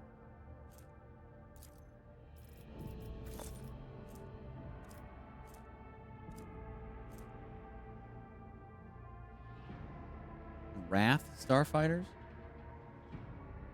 A Wrath Starfighter's wing consists of 4 attack crafts, each of them equipped with a heavy laser turret. Well, maybe I'll try this.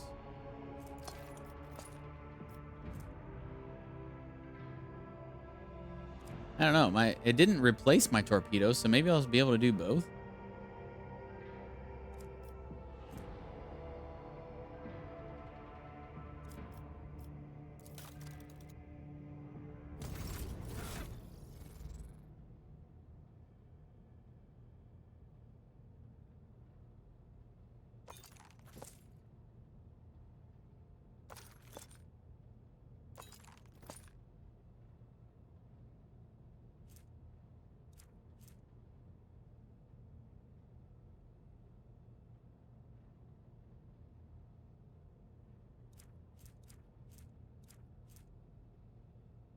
Rusty heavy rock saw.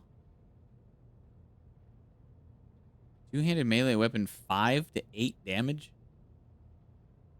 The fuck is this shit? Cargo.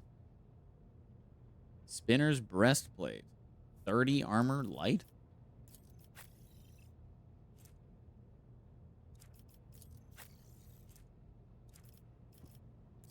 Goodbye.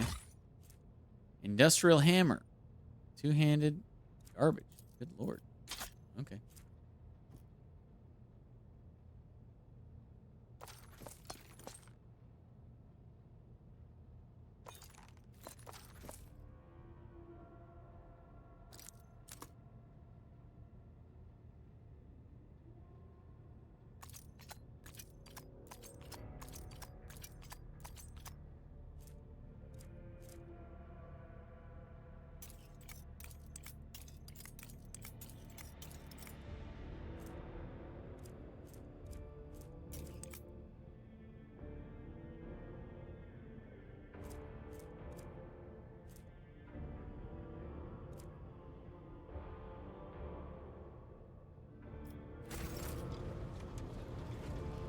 What a bunch of trash.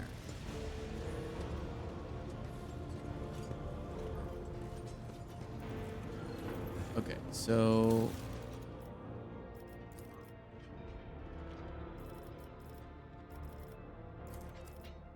the Drusian's up to 45.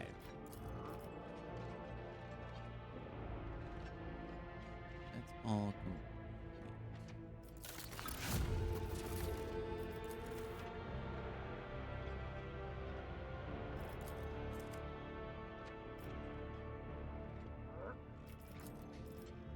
Fellowship 41. Drusian's 45. Fellowship 41. 45, 41.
Almost at 41 with the fellowship.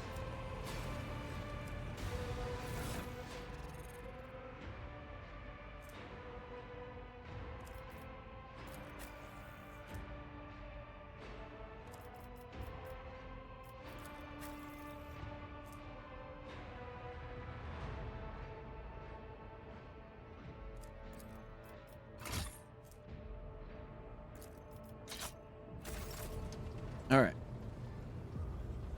I don't know how we're supposed to. I mean, the DLC should be installed.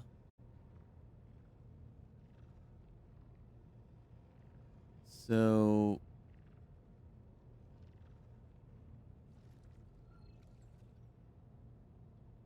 I don't know how we're actually supposed to start that quest line.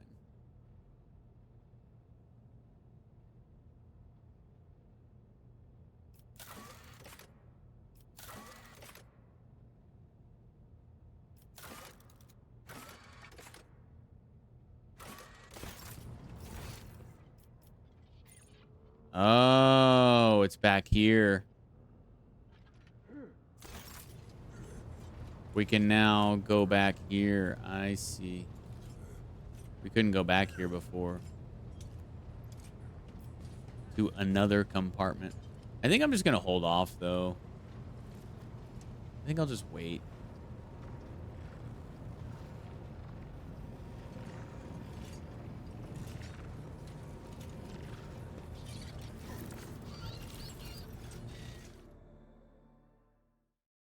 So I guess we're going back down to Footfall. To go talk to Calcazar and be like, dude, what is going on with you? Argenta does not try to hide her excitement. Rogue Trader, at last we can speak. I was just actually just trying to talk to you on the bridge of the ship, but okay. The victory on Euphrates II was invaluable in and of itself, but what great fruit it bore. I now know the way to Salus Prime, the planet where a great relic of the Imperium lies hidden. Are you prepared for this journey? My heart longs for battle, Rogue Trader. I have dreamt of a chance to kneel before the relic for so long, and it's right there, on that planet. And so are the heretics who dared to stop me from doing so the last time. Excellent. We will set the course for Salus Prime as soon as we can. My gratitude is yours, Rogue Trader. All right, well. Let's go do that. The mysterious planet and the sacred ship await on Wraith Tawi, Salus Prime.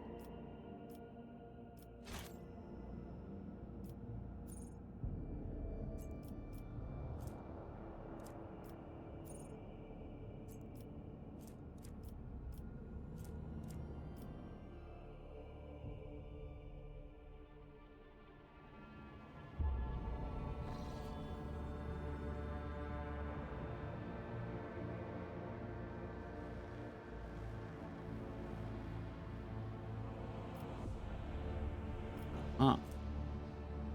Brand new system. Okay, well, we can make our way up there.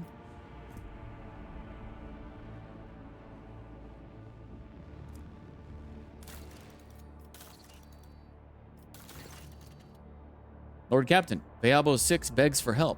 Something terrible prowls the planet, searching for a way to wipe out the planet's inhabitants. Victims died in small groups at first, so they dismissed it as simple accidents. A poisoning, a crashed transport, a fire. But the death toll has started to rise, and explaining everything as mere coincidence is no longer an option. The enemy appears to be testing out different methods of killing your subjects, like it's looking for the most efficient way to murder as many of them at once as possible. Our picked traps sometimes catch sight of a blurry dark shadow walking among the people, but no one has actually seen it with their own eyes.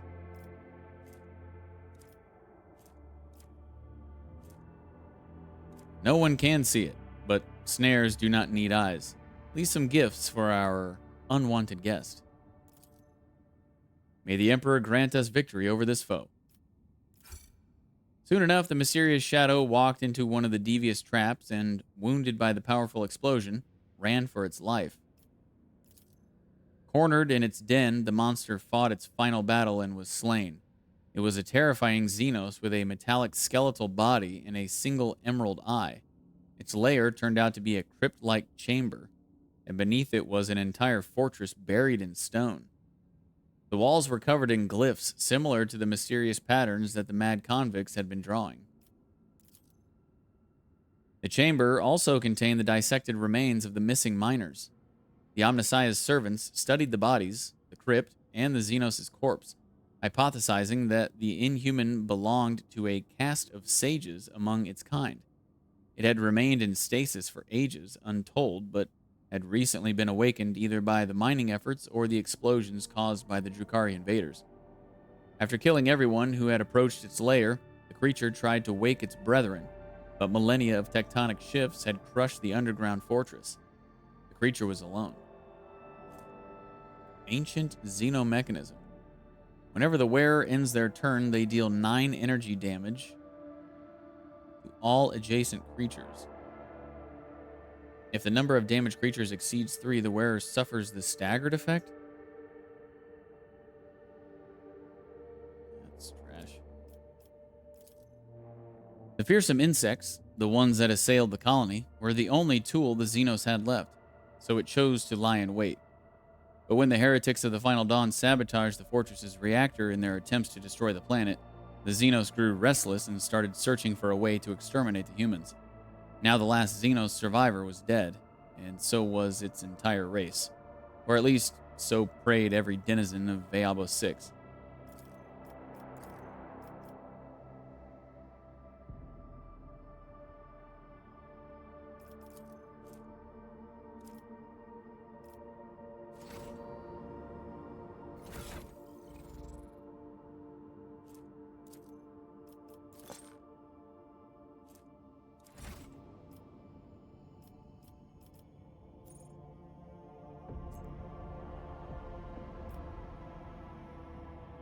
Okay, so can't do that. I guess I'm gonna come up here.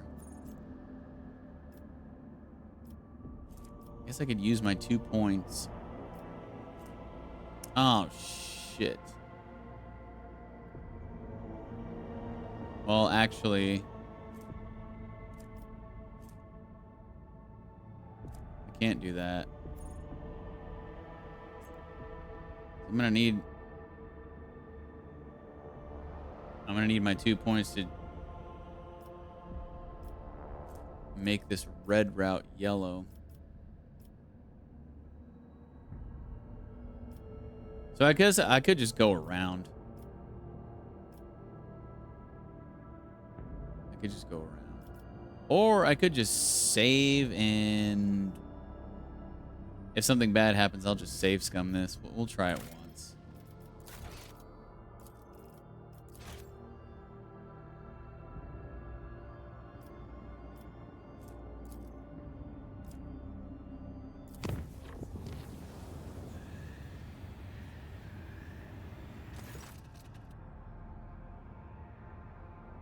Lord Captain, the ship's senior officers request an audience with you. They are humbly awaiting you on the bridge. Wait, what? What is this?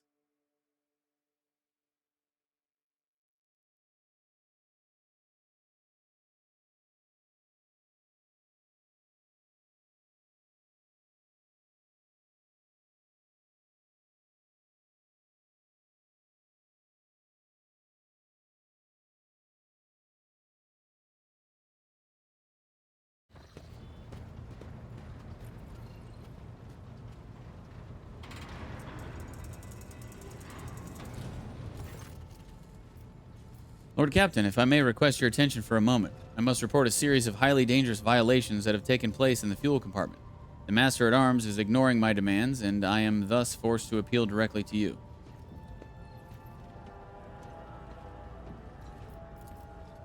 The fuelers have found a sect of some kind. This group practices fire worship of the Emperor and has been burning promethium near the fuel lines.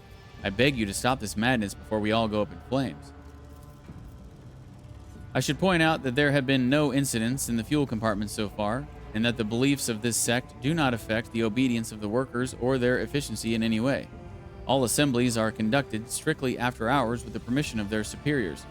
However, if you find their practices unacceptable, we will put a stop to them immediately. Okay, so it's kind of weird that I just talked to these guys in length for the first time, and now they're coming to me with a problem. Like, did it have something to do with the red route, the dangerous red route, or is it happening because I talked to them? Weird. Does the ecclesiarchy recognize this cult, or is it considered heretical? This matter is beyond my purview. Let Confessor Adalbert be the judge of such business. A plump, rosy-cheeked old man steps forward, his voice deep and sonorous. The Emperor protects your lordship. I can assure you that there is no heresy festering in the fuel compartment. The sect of the Fire Prophecies has been tested for purity and found to be in accordance with the creed. Their leader, who calls himself the Oracle of Fire, is devout and submissive to his servants. They do not twist the sacred teachings, and as for their chosen forms of worship, these are neither rare nor remarkable. Many such minor cults exist in the Imperium with the full approval of the Ecclesiarchy. Does this Oracle of Fire really make prophecies? At least he and his flock believe that the Emperor reveals glimpses of the possible future to him in the sacred flame. Occasionally, his visions do come true, or so his followers convince themselves. We do not know whether the grace of the God Emperor truly lies upon him, or if he is merely a charlatan, or perhaps a blissful lunatic, or a wicked rogue who possesses psychic power not tempered by his will. A croaking voice interrupts the confessor's words. Lord Captain, as choir master of the Astropathic Choir, I must be watchful of any threats to the ship's safety originating from the Immaterium. I have heard rumors about this oracle, and so I have sent my adepts to see him. They assert that the man is a psyker.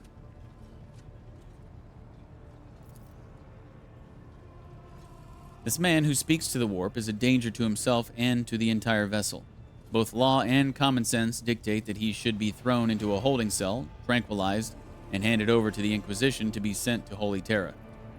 Alternatively, you may also dispose of him in some other way. Choirmaster Weiss, you and I have not yet had the pleasure of conversing. I beg your forgiveness, but I seldom leave the chapel to interfere in the affairs of the ship. My duty requires that I keep constant vigil as I direct the arrival and departure of messages across the boundless void. But given that this incident had already demanded my interference, I thought it a good opportunity to introduce myself and pay my respects to you. What? Are they burning my promethium? The amount of residue accumulated in the drainage tanks was so laughably small that it was not even worth recording. If there were any real misappropriation of the ship's resources happening here, I would have already punished those involved, Lord Captain. The last sentence carries a faint note of regret. I know just how to handle this cult. We stand ready to carry out any order.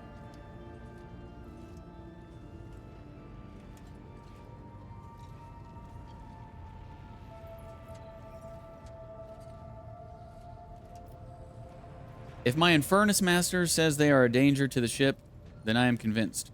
Disperse the troublemakers. Yes, Lord Captain. By tomorrow, this cult will be forgotten, never to be mentioned again. Yeah, I'm pretty sure that triggered because I had just talked to those guys for the first time. Which is kind of crazy, considering how late in the game we are. But, I don't know, mate.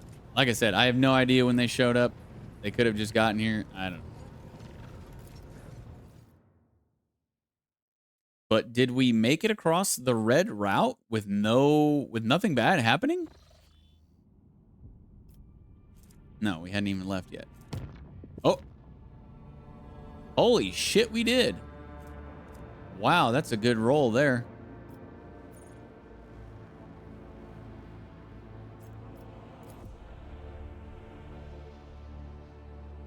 I didn't have to save scum. Lord Captain, the ne'er-do-wells from the Augur crew are reporting we've reached the Nola Septum system where a promethium refining hive, Santiel's Pride, is located. Bend my mother over the golden throne. The transmission ends abruptly and resumes with a loud click several moments later. Emperor preserve us, Lord Captain. The entire ship's darker than the inside of a Grox's arse. The local star, it's not there. Stars do not vanish from the sky without a reason. The same villains may be at work here as in the Rykad system, Lord Captain. Santiel's Pride is an object of strategic importance to the Chorda dynasty. It alone covers the promethium needs of their entire protectorate. It is not difficult to figure out what happened. The damned Xenos had their work cut out for them, but by the throne, they succeeded. This does not mean we can leave the important strategic assets for them to plunder. I suggest we do House Chorda a favor and salvage the remains of their promethium.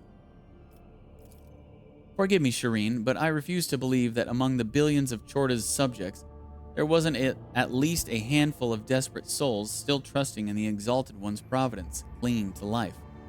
Who will become their salvation if not you? Thank you for your comprehensive report, Ravor. Vigdis takes over the channel, her vexation showing only in the force with which she clicks her vox. Apologies, Lord Captain. As the esteemed Master Helmsman just stated, the Augur crew is troubled by the anomalous absence of a star at the heart of the system. As for the Hive world, I'm afraid it is forever lost to the Imperium, as are the lives of billions of its children. Well, rip this system.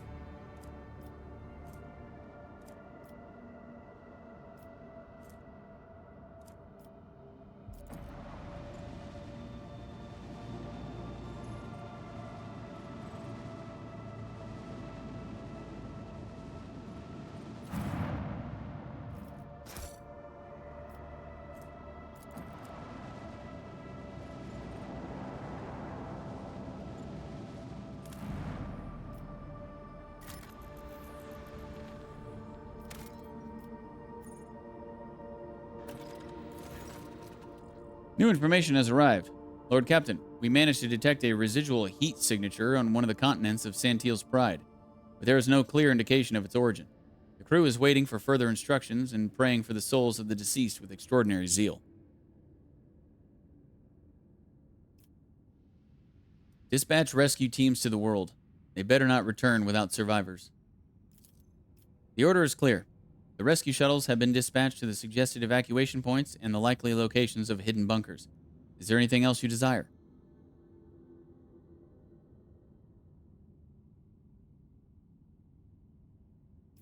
Tell the crew to get the shuttle ready. Let us not delay and begin exploration of this dead world. The helmsman's sour voice fills the channel again. If you are so eager to freeze your esteemed Arsoff, Lord Captain, who are we to object? Actually, let me do this, let me do this space battle first.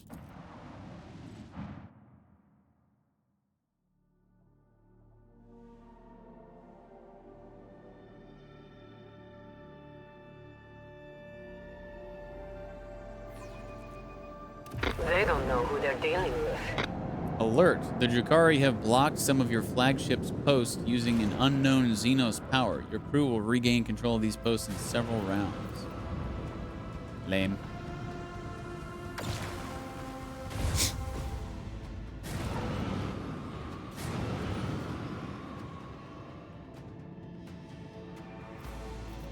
Oh, okay. So yeah, I have to choose between torpedoes and these Wraith starfighters. They're in the same slot.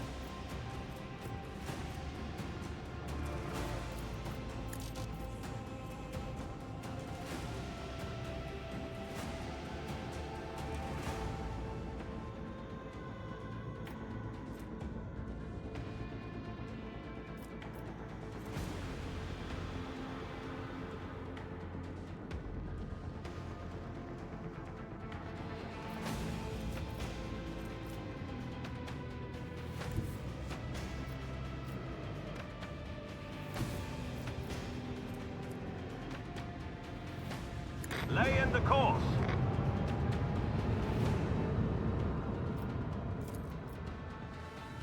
Engage the lance batteries!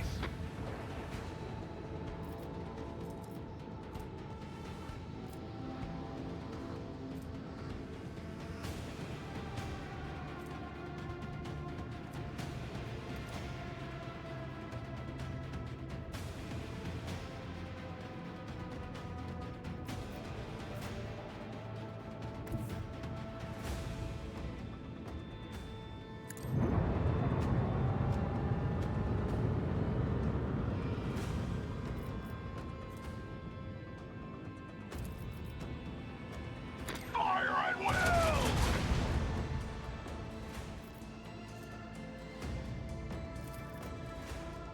Let the enemy burn!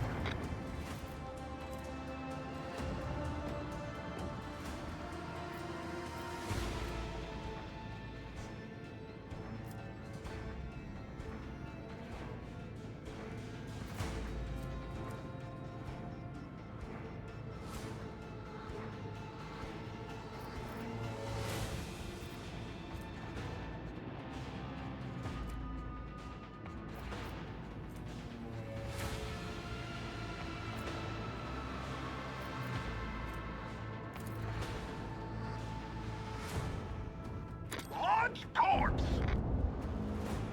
Those aren't corpse. They're fighters.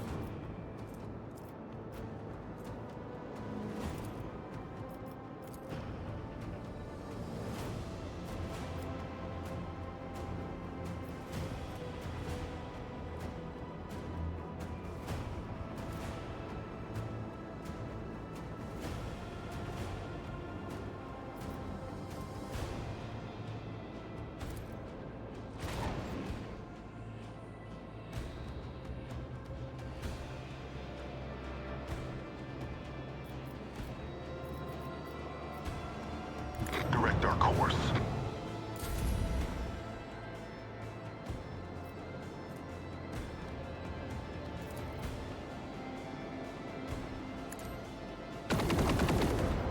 Oh, really? 1 HP?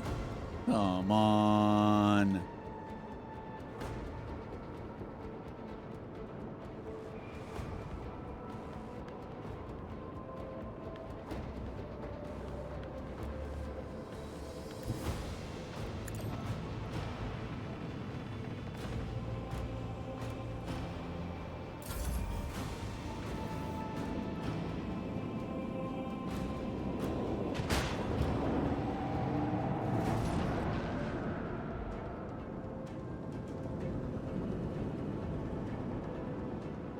No, get out of there. Oh.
Commence lance fire!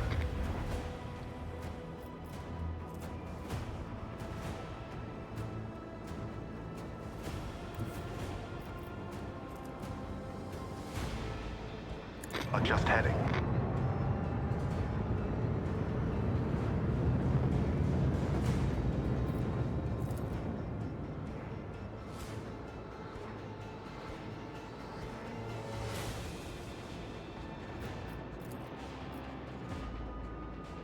Fire the last batteries.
Imperium. These fighter wings are pretty sick.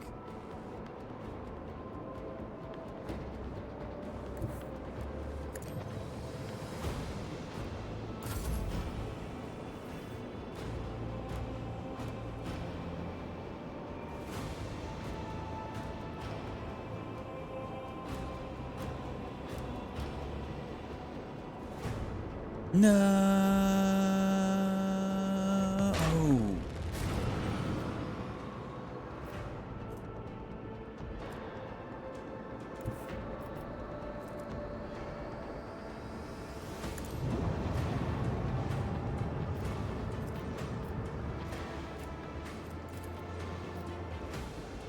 Engage the lance batteries.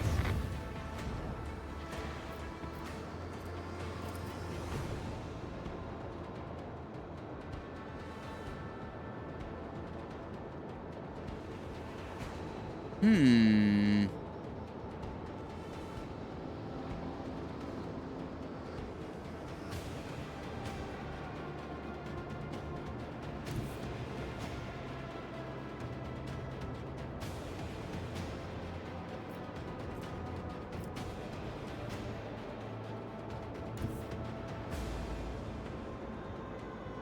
The time has come.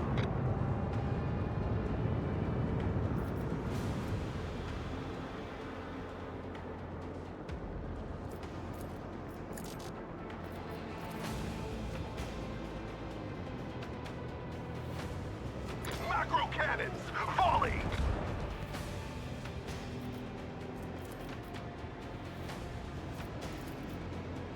This one goes down. Burn in the fires of retribution. Easy.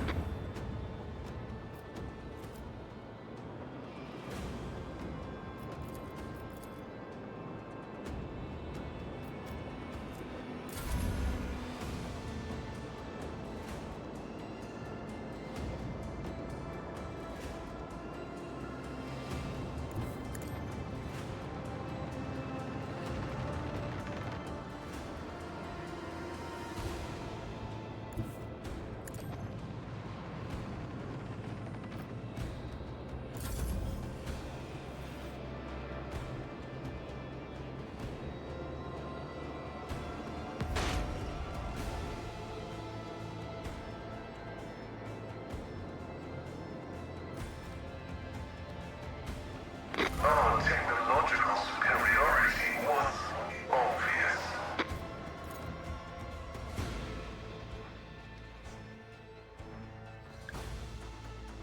All right. Now let's go to Santil's Pride.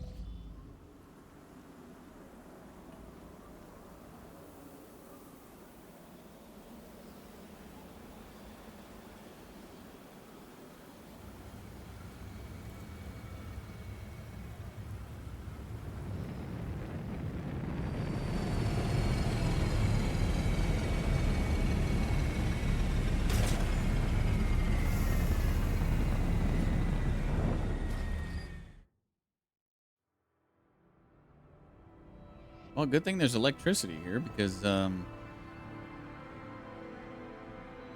it would be pitch black.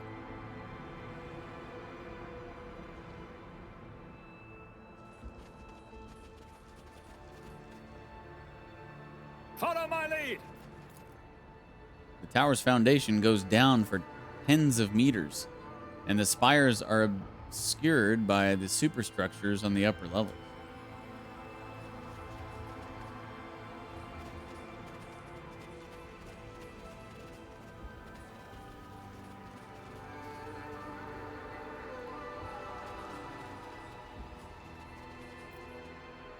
That'll be on the other side. A giant pile of frozen bodies.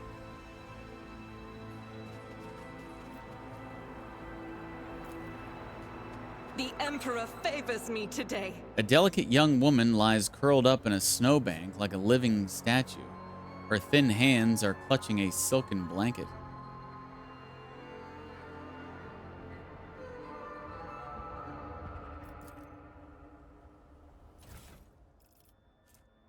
Crumpled writ.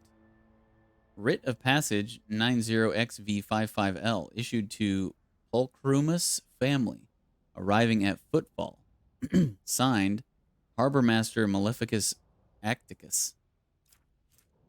2 engraved pendant. A gold pendant with a silver inscription. To my darling S from D. Inside are hand-painted portraits of an elderly man, his wife, and daughter.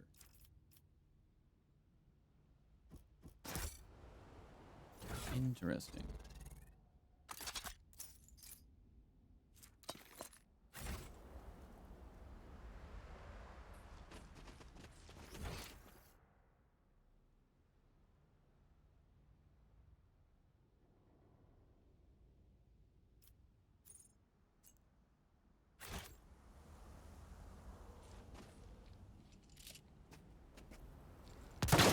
Begone, nightmares! Burn in his punishing flame! Uh-oh, Xenos.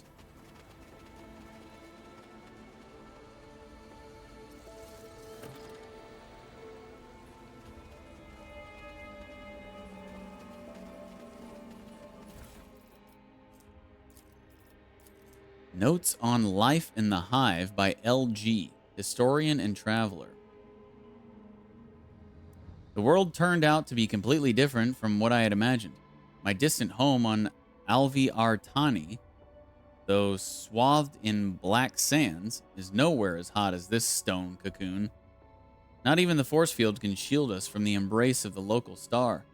In daylight hours, staying close to the outer walls would be insane. A person would either suffer heat stroke or simply be boiled alive. The surface does not have the time to cool after darkness comes, so living here is like being encased in a steam barrel at all times. Rome be praised, the upper city has cooling zones that provide welcome relief. Despite the predatory prices and absolute disdain the locals have shown toward my quickly lightening purse, the glacial gardens remain my favorite place to relax. My, how times have changed on this planet. Despite all its austerity and piousness, the hive is crawling with lawbreakers. I have been robbed thrice and almost killed twice this cycle alone. It makes procuring obscura ridiculously simple. Not that I have tried it, of course, but the crooks on every corner literally shove it into my face. Another thing that surprised me is the city's incredible work shifts. The planet turns on its axis once every 38 hours, and 25 of those are usually spent in the manufacturers. Another 5 to 7 hours are dedicated to mandatory public service like cleaning streets, attending sermons, and patrolling floors, so only 6 remain for rest and domestic chores. I must have been blessed by the Emperor when Justice Greybergen invited me to stay at her truly magnificent estate. The view from the top of the Spire of Glory is fantastically beautiful. Up here, one cannot hear the din of the overflowing streets or smell the stench of refuse. And yet the taller the spire, the crueler the stars' scalding kisses become. Justice Greybergen calls it a divine blessing. I am not going to argue and will just quietly take my leave. My, how times have changed. The once majestic bridge for ritual processions was damaged when a civilian orbital shuttle collided with it.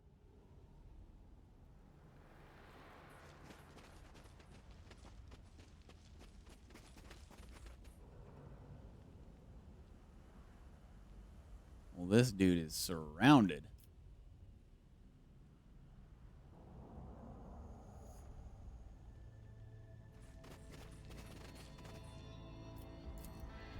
The God Emperor slightly gazes down upon the once teeming streets.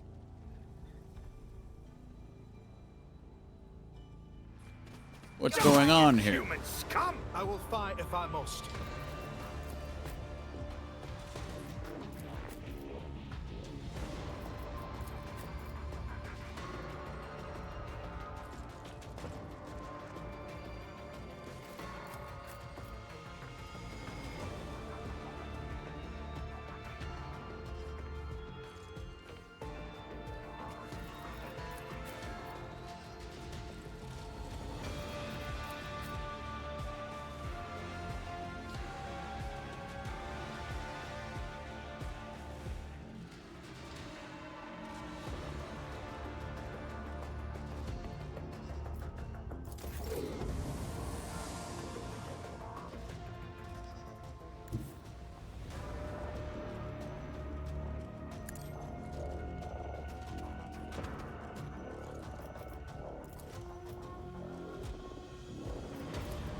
I know what to do.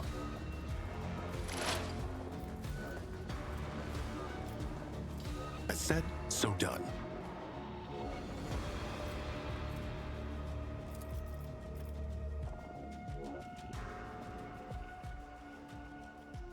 I know what to do.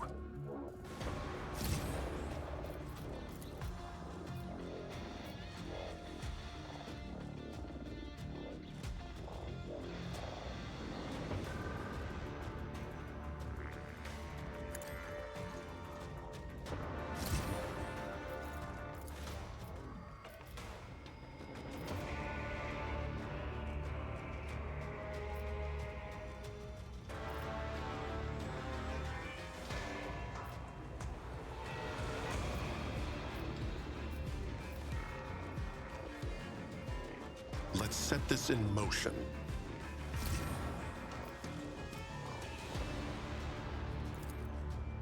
I know what to do.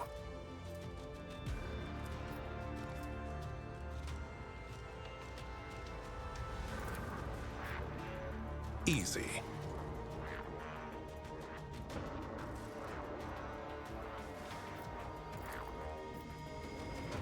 As said, so costly mistake. Ooh, nice crit. Oh! And got the dude behind him? Holy shit, nice shot.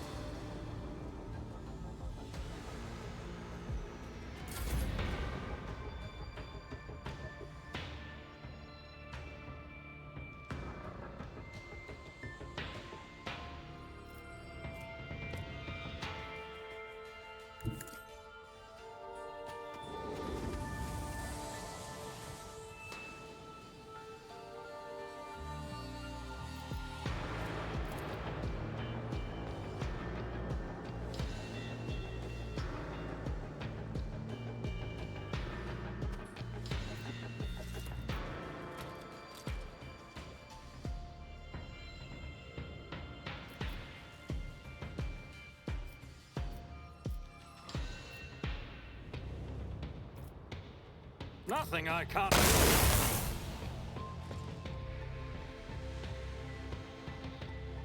Did I just damage that scout?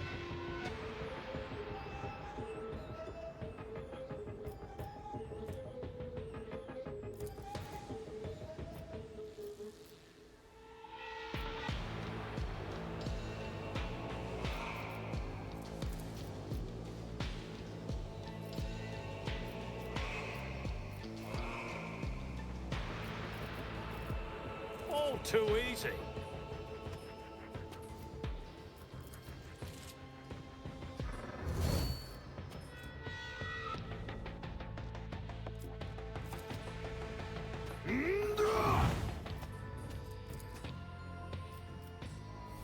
High momentum.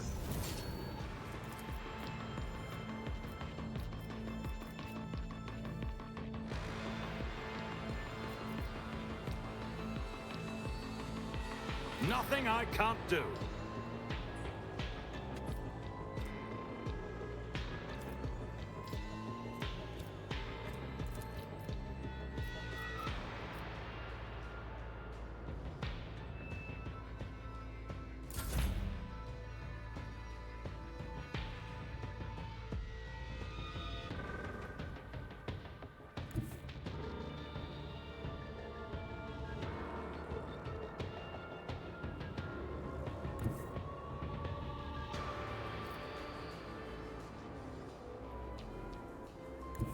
Heavy is the tread of his faithful.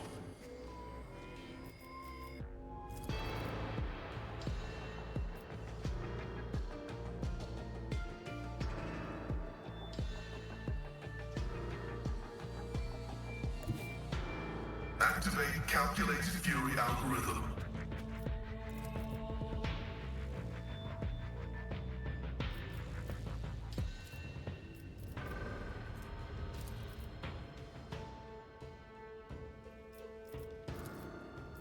Running binaric override.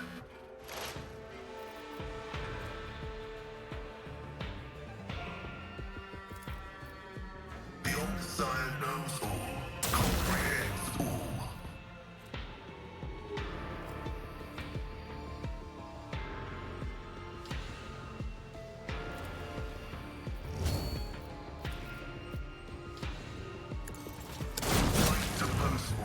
Servitorization denied. Request approved.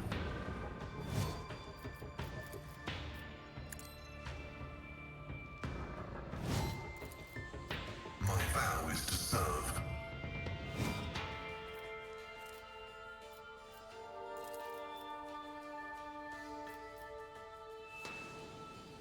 Running binary override. Vital functions successfully. Oh, really? Reinforcements, huh? Neat.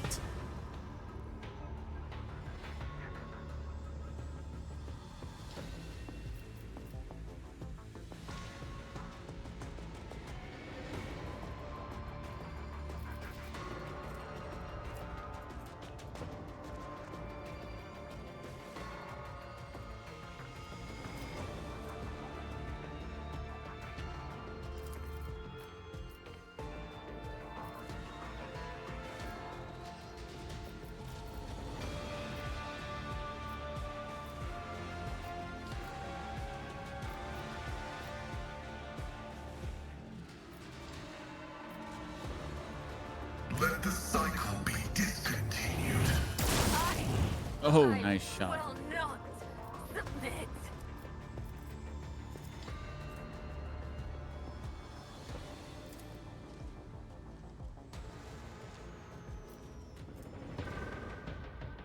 Request approved.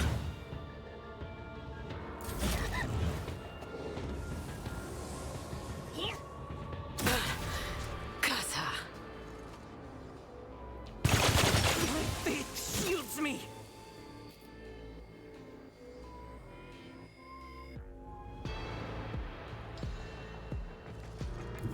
I will bathe this battlefield in righteous fury.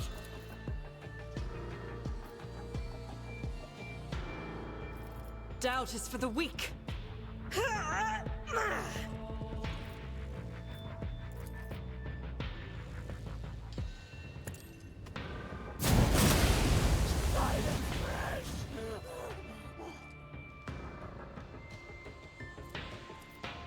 As the Emperor commands, I act.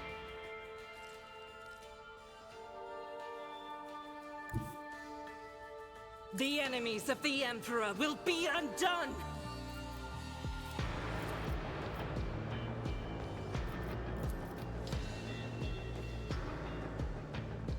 I'll do it. Eradicated.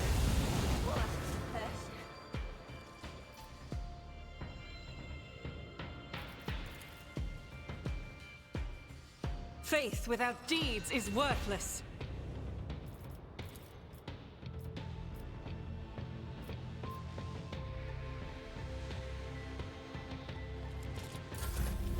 Momentum.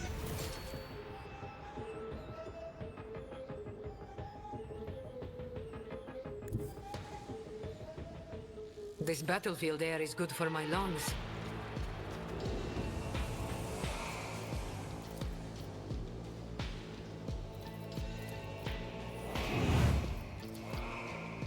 Don't get too cocky.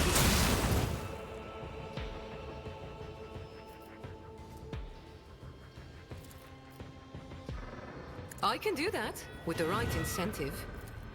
Don't get too cocky.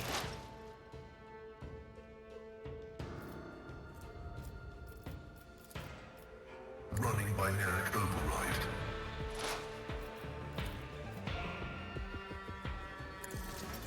I can hear her whisper.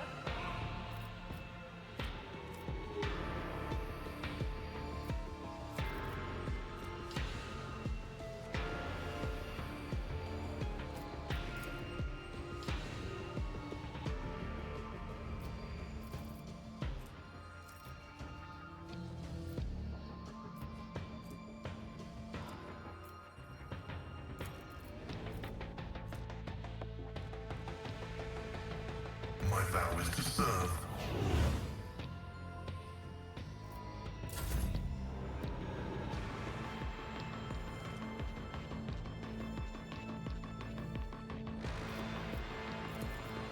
Tell me, and it is done. Am I getting paid for this?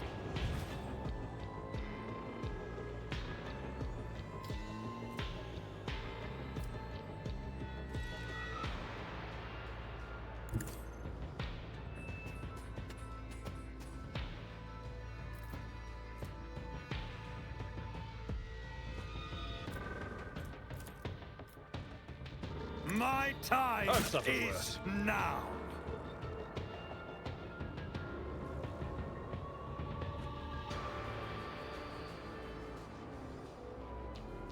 I've seen worse battles than this in my time. At your beck and call. Reduced to dust!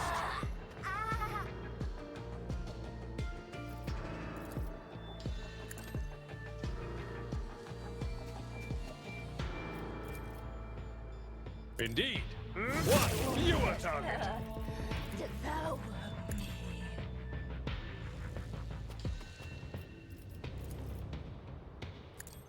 I took care of this one.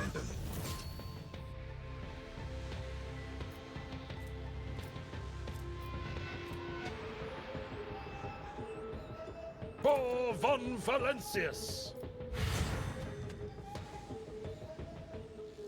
Follow my lead.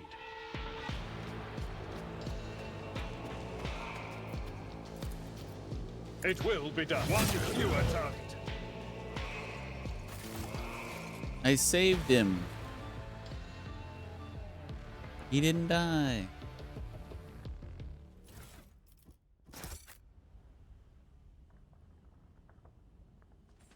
Better be thankful.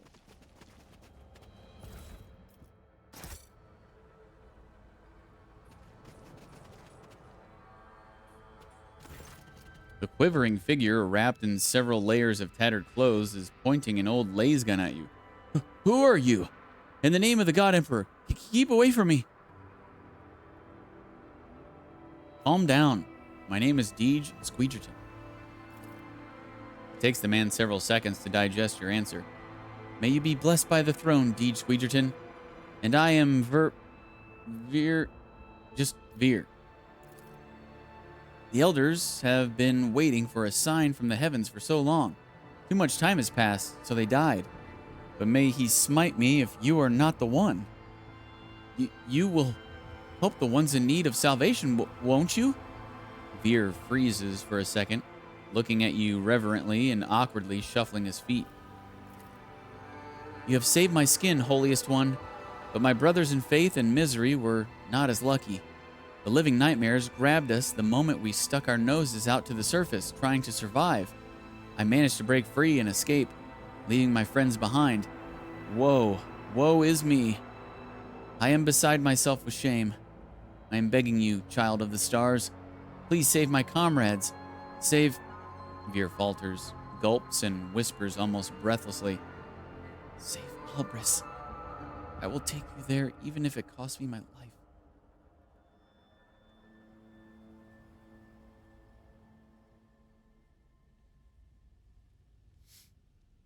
I will help your friends. Lead on. Really? The wretch cannot believe his ears. Right away. Follow me and don't lag behind. And be very, very quiet. The nightmares roam the streets. Trust me, I know. They will be lying in wait up ahead, so tread carefully.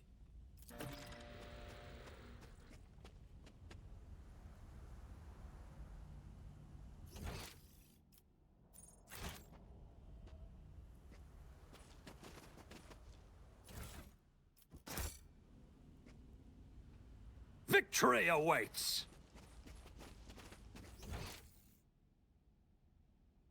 Okay, I guess I'll lead, huh? Oh, or... okay. But I don't want to go that way.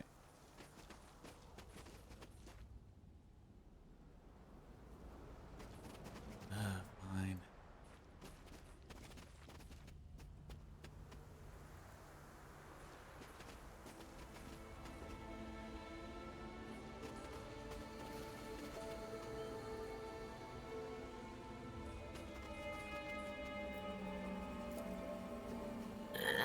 And done. The snow clearly shows the trail of a body being dragged and reveals several pairs of footprints.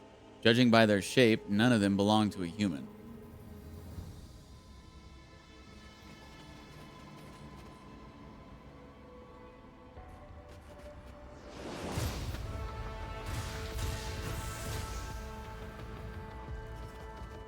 Well, if it isn't an ambush, just like he predicted.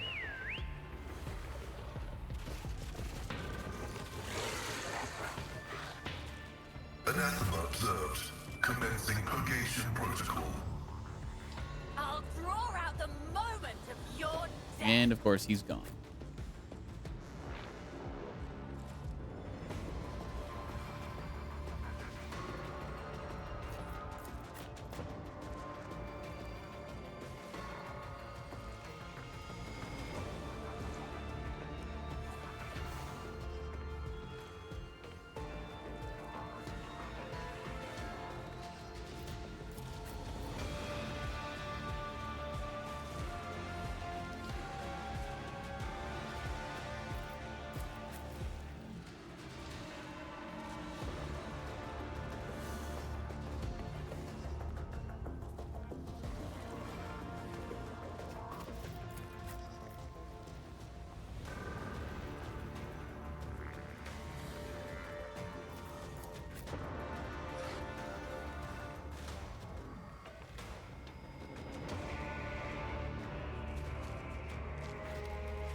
I know what to do.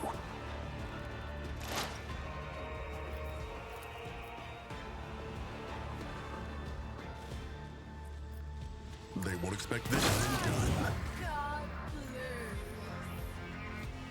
I know what to do.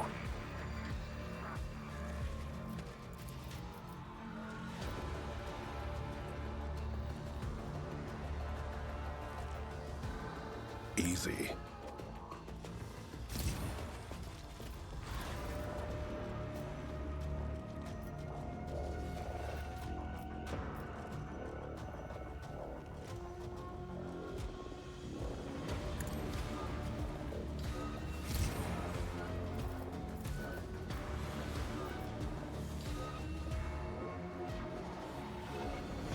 As said, so done.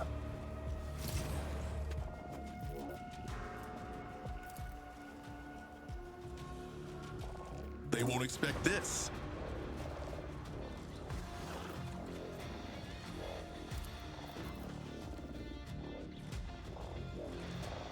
As said, so done.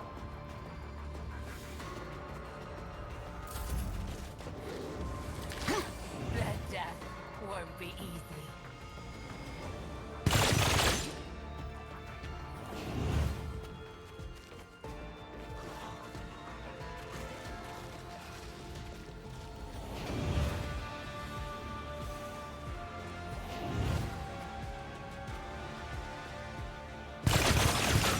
Is a reward.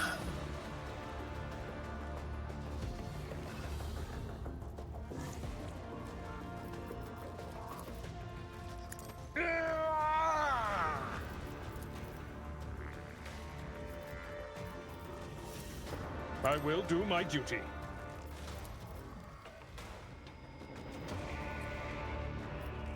Victory is imminent. It will be done.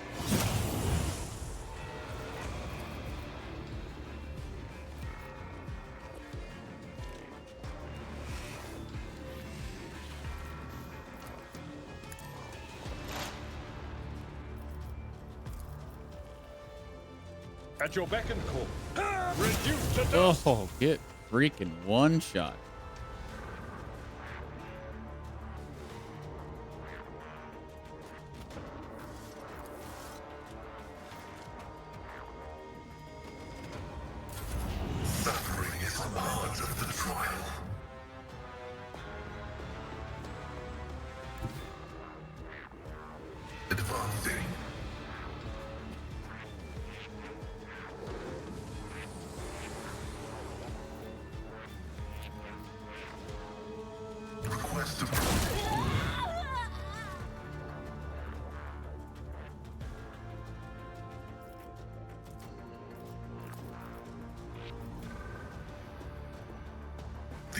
Messiah knows all. Oh, nice shot.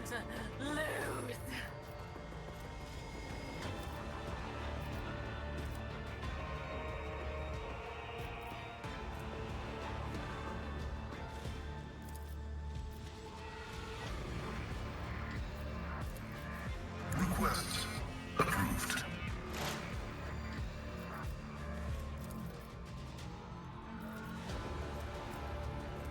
Running binaric override.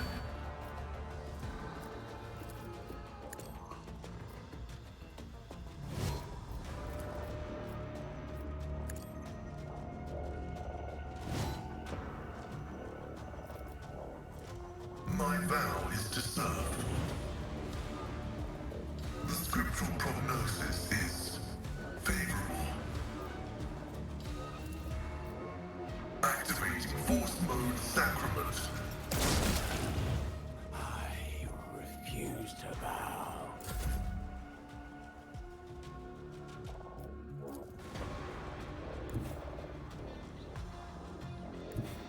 Guided by faith! Doubt is for the weak.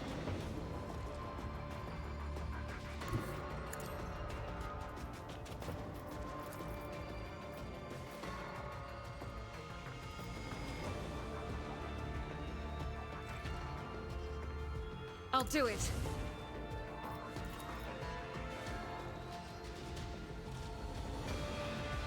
As the Emperor coming, you, my Emperor! I'll do it.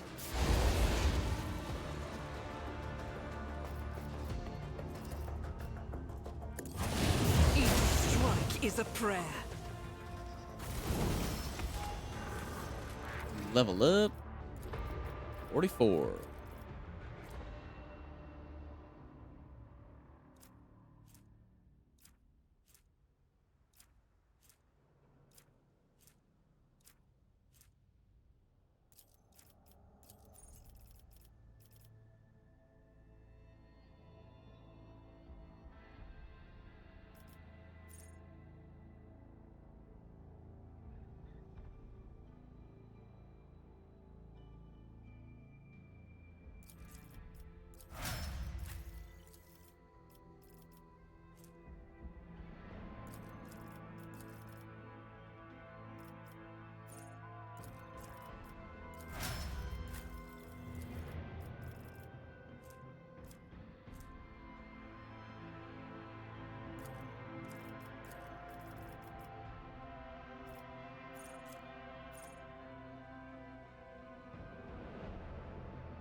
A new challenge for me?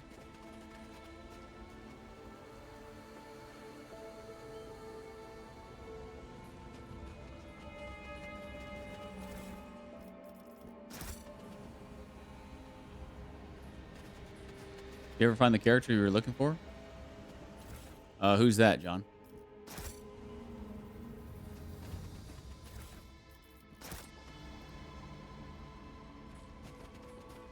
Keep your guard up.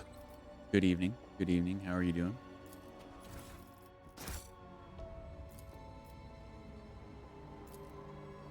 The machine god grants the insight. Heinrich? No. I left him on Komara. I looked it up after you left. I looked it up, and yeah, he was apparently in the same room as Cassia, and I was supposed to talk to some unnamed Joe Blow NPC to get him out, but I had no idea that I was supposed to do that, so I didn't do it, and yeah, just ended up leaving him there. But there was a really funny bug last night whenever I was playing. I was talking to somebody, and I was talking to another member of the Inquisition, and then after she said something, the camera zoomed out of my ship and went to what I assume is another part of my ship, yet the walls were not rendering.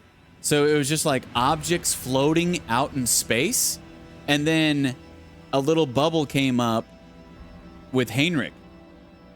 So he didn't say anything, but it was like a Heinrich looks at her with a blah, blah, blah, blah, blah, blah. And I'm like, wait, what the hell? And yeah, the ghost of Heinrich, he had some thoughts about her from the grave. And I was like, wait, is he not dead? And then after I had that conversation, like I went through all my stuff too, and like he was nowhere to be found. I'm like, that's a nice bug. For a split second, I had a little hope, like, oh my God, maybe he's back. Maybe he made his way back to the ship somehow. No. Warning. Harboring traitors to the Imperium is punishable by death. I won't tolerate weakness.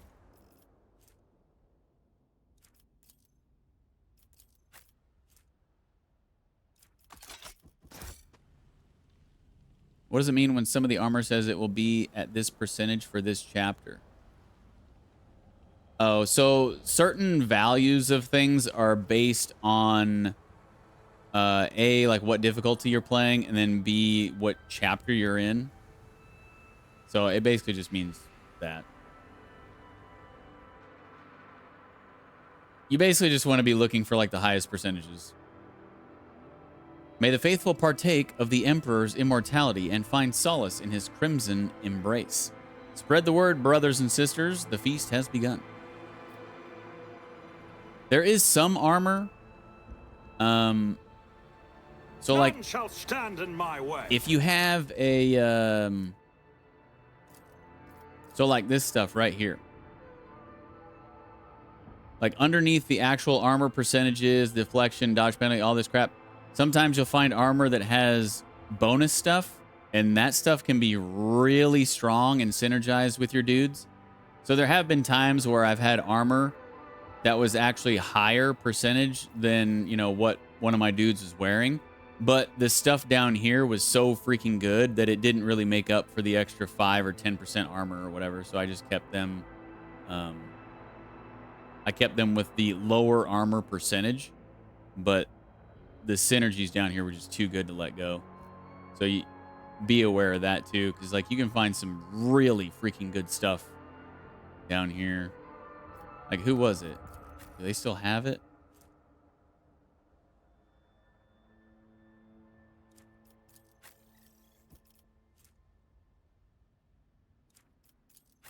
I think it was armor that I used to have Abelard in.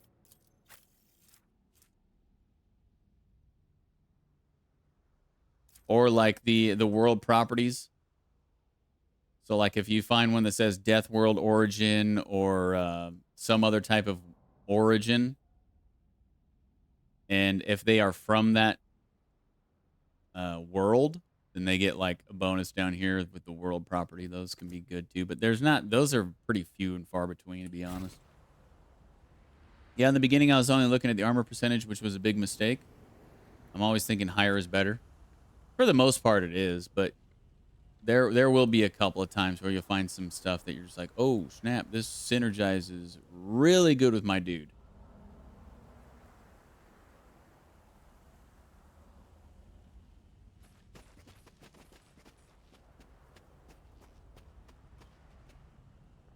It's about time. Go down inside. I guess I'm going to keep following this goon or go where he wants me to go for now. This Explorator is blessed with multifunctionality. I wonder what would have happened if he would have died in that fight. I mean, he obviously wouldn't have been able to lead me. Unsealed letter. My most precious Victa. Sister Brigenda from the Orders Famulus, whom you introduced to us, is a real sweetheart. You must have noticed how many new guests started showing up at our soirees after that darling stayed at our estate. Geoffroy is extremely fond of Brigenda too. Our heir has finally started showing an interest in something other than the exact sciences and has taken a liking to theology. May the Emperor bless your insightful wisdom. P.S. Come visit us today after the 8th Klaxon. My husband will be at the club with his friends. Forever yours, I.L. Like the character. Oh, yeah, Pascal.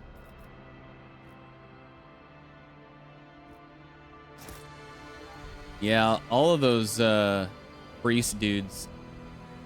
Now that's interesting. With the whole, like, speaking through the Vox and everything. Sounds really cool. Ready as always. The Omnissiah If it pleases knows you, all, Shireen? comprehends all. Why can't I click on the freaking...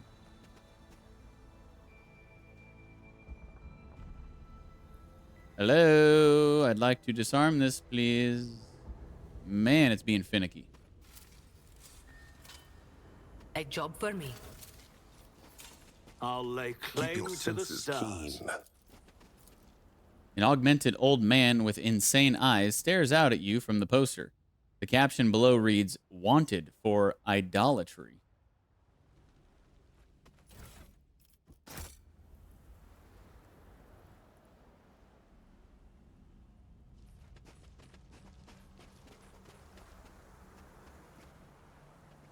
No. Scardus, you went too far. The Monkey will be off to his ancestors now.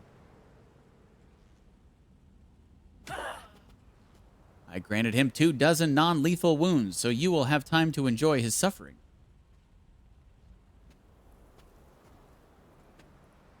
No, no! Heal me already. Just end it, I beg you.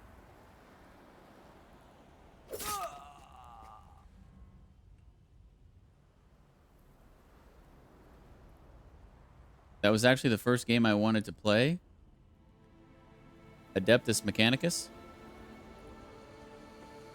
I'm not familiar with that one. Let me look it up.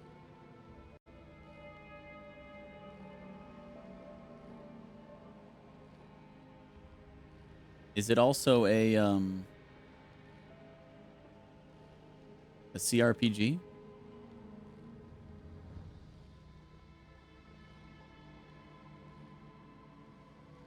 Oh, you mean Gladius? Adeptus Mechanicus is a DLC for Gladius. Gladius, the 4X game.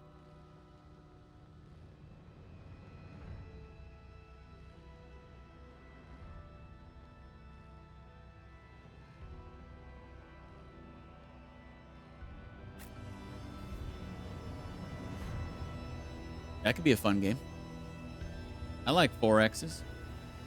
Civ 7 is supposed to come out soon. I think if you actually pre-order it, you can play it now. But I also think it's going to be $70 at release, and there ain't no way in hell I'm paying $70 for a Civ game.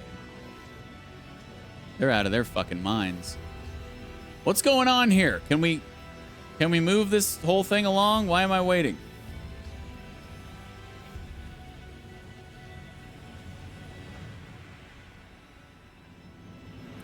Okay, I guess I'm gonna skip. That was weird.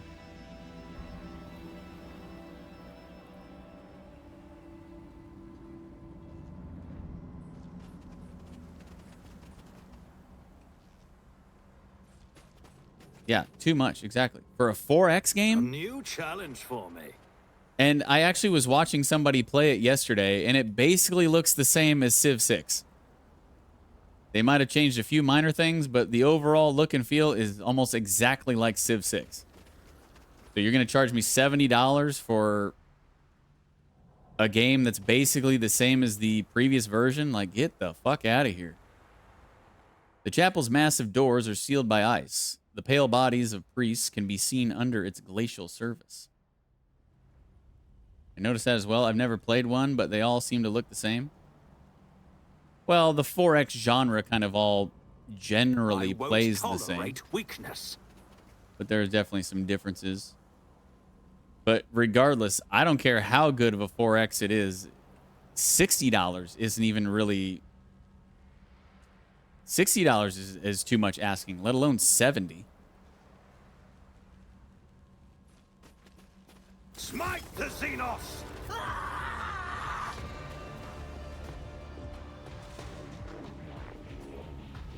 Medusa, huh? I guess... Oh, he doesn't look dead. It looks like he's still breathing.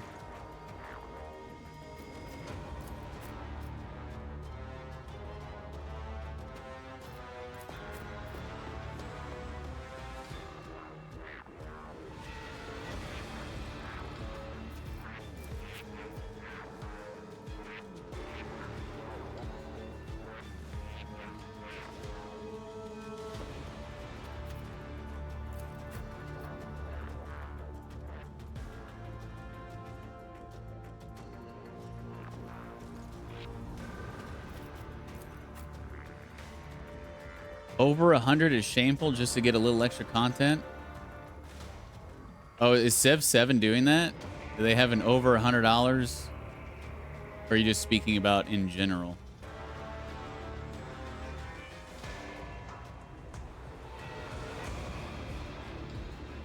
The only time I've ever spent $100 or more on a game in my entire life was whenever I was getting like a physical collector's edition to the game that came with like actual physical things. Paying for $100 or more just for digital content, like, people just love lighting money on fire, I guess.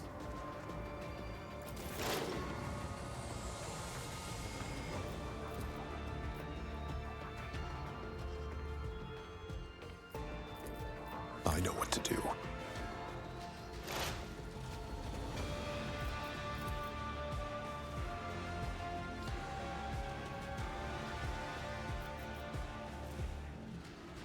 Let's set this in motion.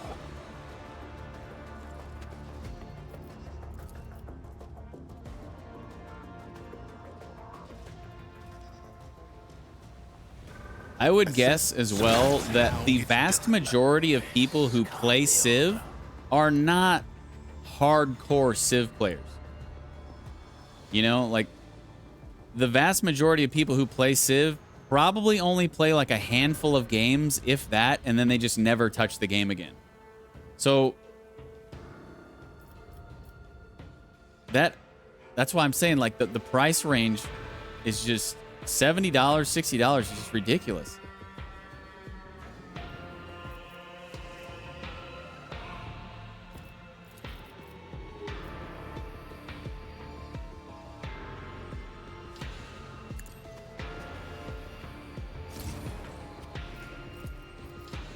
I mean, I love Civ. I like playing Civ, but I'm not going to sit there and play it for months after months after months. Like, once you play like a handful of games, you've basically seen the entire game.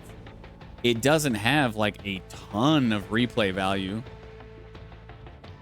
I mean, yeah, you can play as a different faction or whatever, and you can try to like win using a different path, but I mean, there's only so many ways you can win.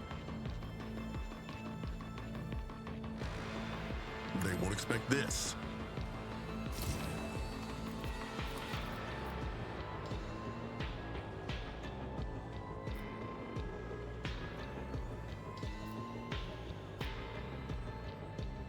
As said, so done. Some people, absolutely. Like, some people will spend hundreds and thousands of hours in Civ, but that's a very, like, less than 1% of the player base that will do that. I have to believe that the vast majority of people who buy Civ maybe play 5 games at most. Like, beginning to end. And then they just move on to something else.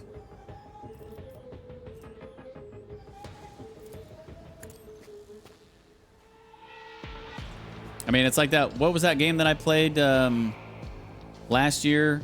It was a 4X. Hang on.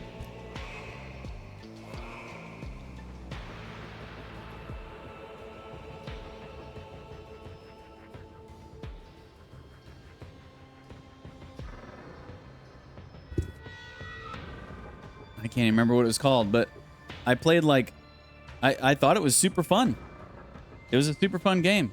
It was only, I think it was $40,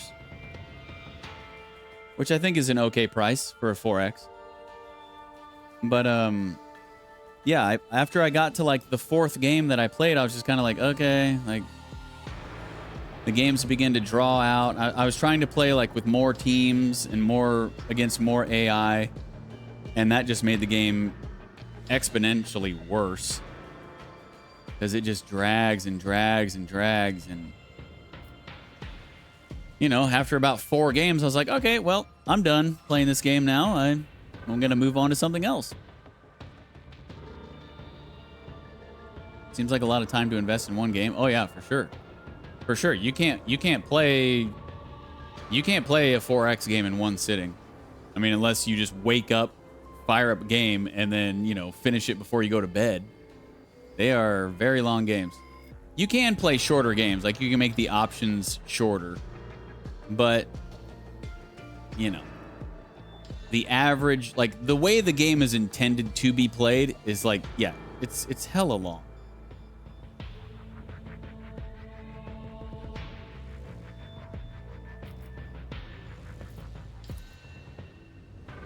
I know what to do.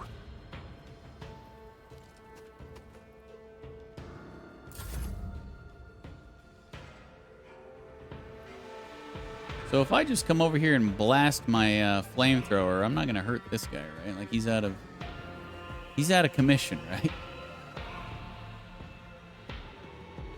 Rejoice in battle!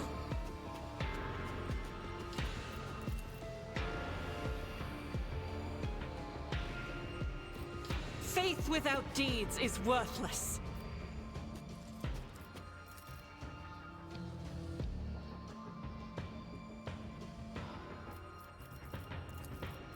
Doubt is for the weak. As the Emperor commands, I act. I'll do it.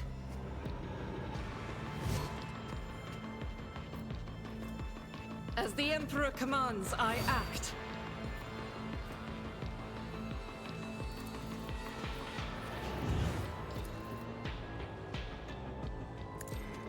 Eradicated.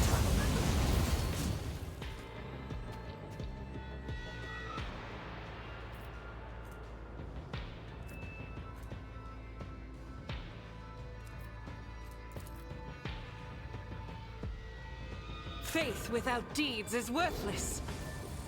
I am his will made manifest. With you, my Emperor! None can escape the Emperor's judgment.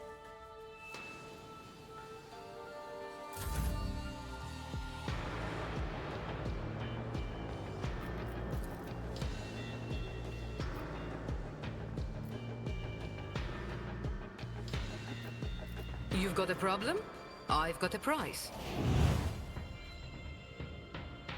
Watch my back.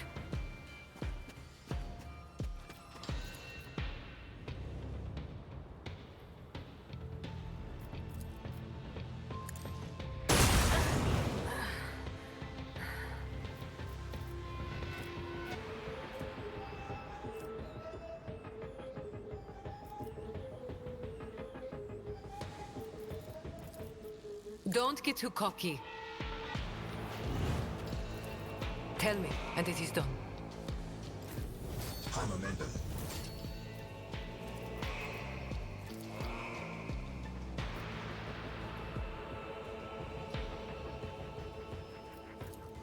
The Omnissiah knows all. That's what I like about 4X Age of Wonders 4. I can play a long drawn-out campaign where I can make it extremely short and to the point. Yeah. Yeah, you can customize those games however you want, really, but even whenever I do that, it's just, I don't know. They lose their luster fairly quickly. After playing it for about a week, I'm like, okay. Time to do something else.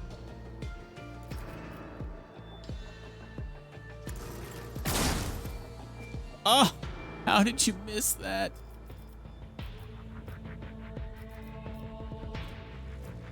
You're killing me, Smalls. Running binary override. I think that's why they have so many DLCs. Yeah. Yeah, and Civilization will make your ass pay for those DLCs too. They're not cheap. And all they really do is just like, oh, we've got a new faction for you. $20, please. It's like, okay, no. You're not getting me. The scriptural prognosis is faithful. Didn't miss that one. This can't be.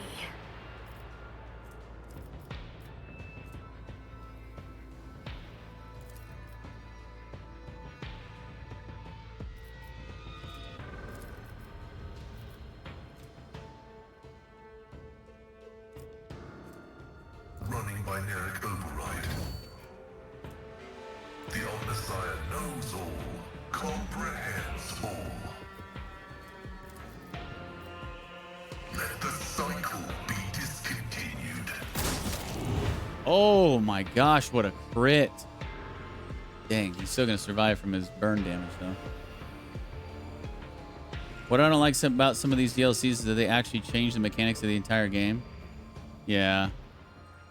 Or they'll release new DLC that's just like so OP, basically. For when they do that for online games, I feel like that should be illegal. Like for online games, when they release new characters or new stuff that is just so OP, making basically the entire rest of the game obsolete at that point. So if you don't buy their new DLC, you're not going to be as good. Yeah, that shit should be illegal.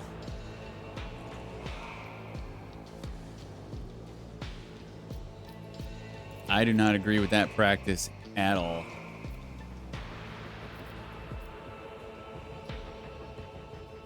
I can do that with the right incentive.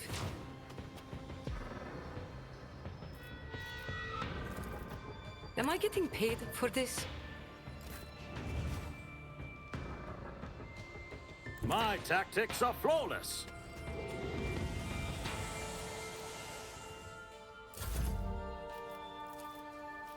I can do that with the right incentive.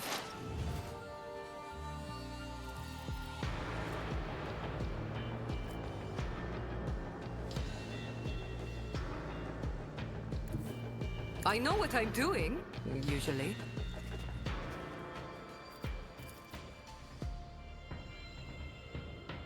You've got a problem, I've got a price.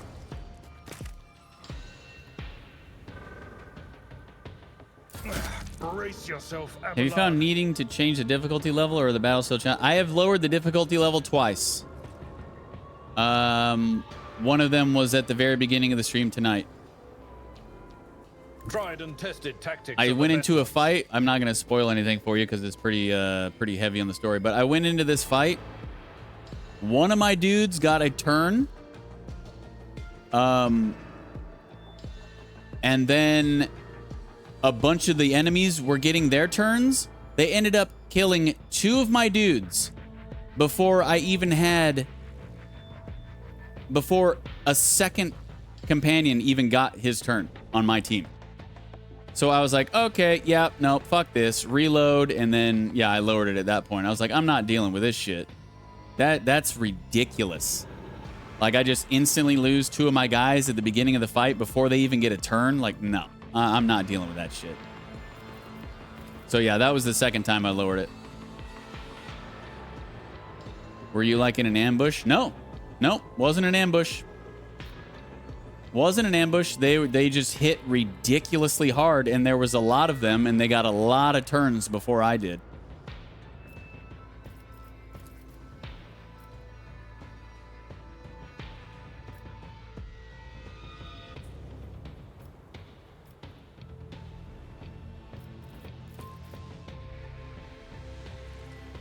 It will be done. Yeah, sometimes the ambushes can be pretty tough, but this was just a major story fight. So obviously it was going to be more difficult, but like it was ridiculous. And then of course I turned the difficulty level down 1. I turned it down 1, and of course I go in and I just like obliterate everything, and it's just ridiculously easy. I'm like, okay, well, can I get like a space in between that? Like, it was ridiculously easy when I turned it down. Yikes, I guess I'll leave mine at normal. I was thinking about increasing it to daring. Yeah, I mean, you could turn it up, turn it down at your will, you know? However you want to do it. I definitely feel overpowered in battles like this. But then when you, like, come upon, like, a major story battle or a boss battle, it's just like, oh my god. Sometimes it's just ridiculous. Indeed.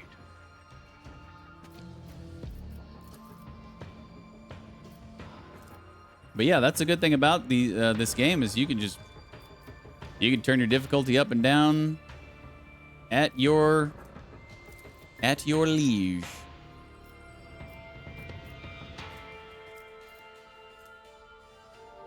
It's really nice. It's nice when games allow that. Because I mean, this game's long enough, you know, like, and some of these fights are long enough. I don't want to spend a day and a half grinding one fight, you know? I want to keep pushing through the story and keep pushing through these fights, and, you know, not to like rush to get it done, but just, you know, just to keep the momentum going and keep the tempo up. And I don't want to spend a day and a half or 2 days on a single fight. Like, that does not interest me whatsoever. I don't have that much pride that I'm like, no, I'm not turning down the difficulty level. Like, no, couldn't care less. I will do my duty. Yeah, I would hate to have to restart the same battle over and over. That's why once I got 2 of my dudes down at the very beginning of the fight, I was like, you know what? I'm not even going to attempt this with 4 guys. Like, not even going to try. I just instantly restarted it. Because, yeah, I really don't care. I'm not about that life. It will be done. I don't feel like a lesser gamer because of it. I really don't care.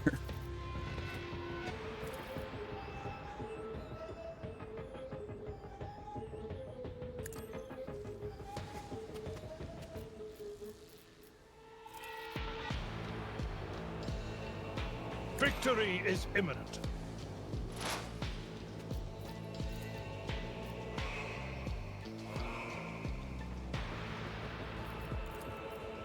It will be done. Target well struck. At your beck and call. An exemplary strike. Let's get to it. Oh, you'll love to see it. I love ending battles with Abelard's parry into a counterattack. It's so satisfying. Veer, is that you? God, Emperor, have mercy. They put that thing on his head. Be quiet, Cleon. What are you talking about? The God Emperors has sent his... That doesn't make any sense. We are going to make it, you hear?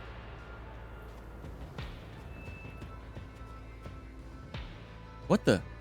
Albris? What have they done to you?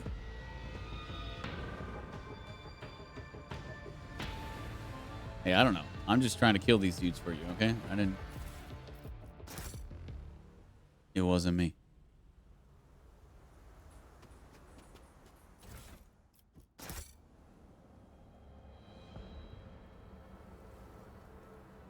The other night, I had to start a fight over.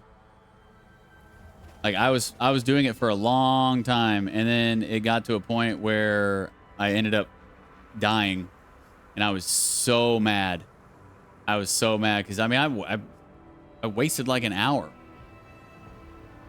But, you know, I didn't die at the beginning of the fight. I died at the end of the fight. And so I didn't really have a choice, and that was the first time I lowered the difficulty. I was like, yep, I'm not going to waste another hour of my life trying to do this again on the difficulty that I'm playing on. Lowered it and then finished it in no time. Because the change in difficulty from one level to another is astounding. The Xenos acquired a human generator and powered a section of the street so that any wandering survivors would be drawn to the light like moths.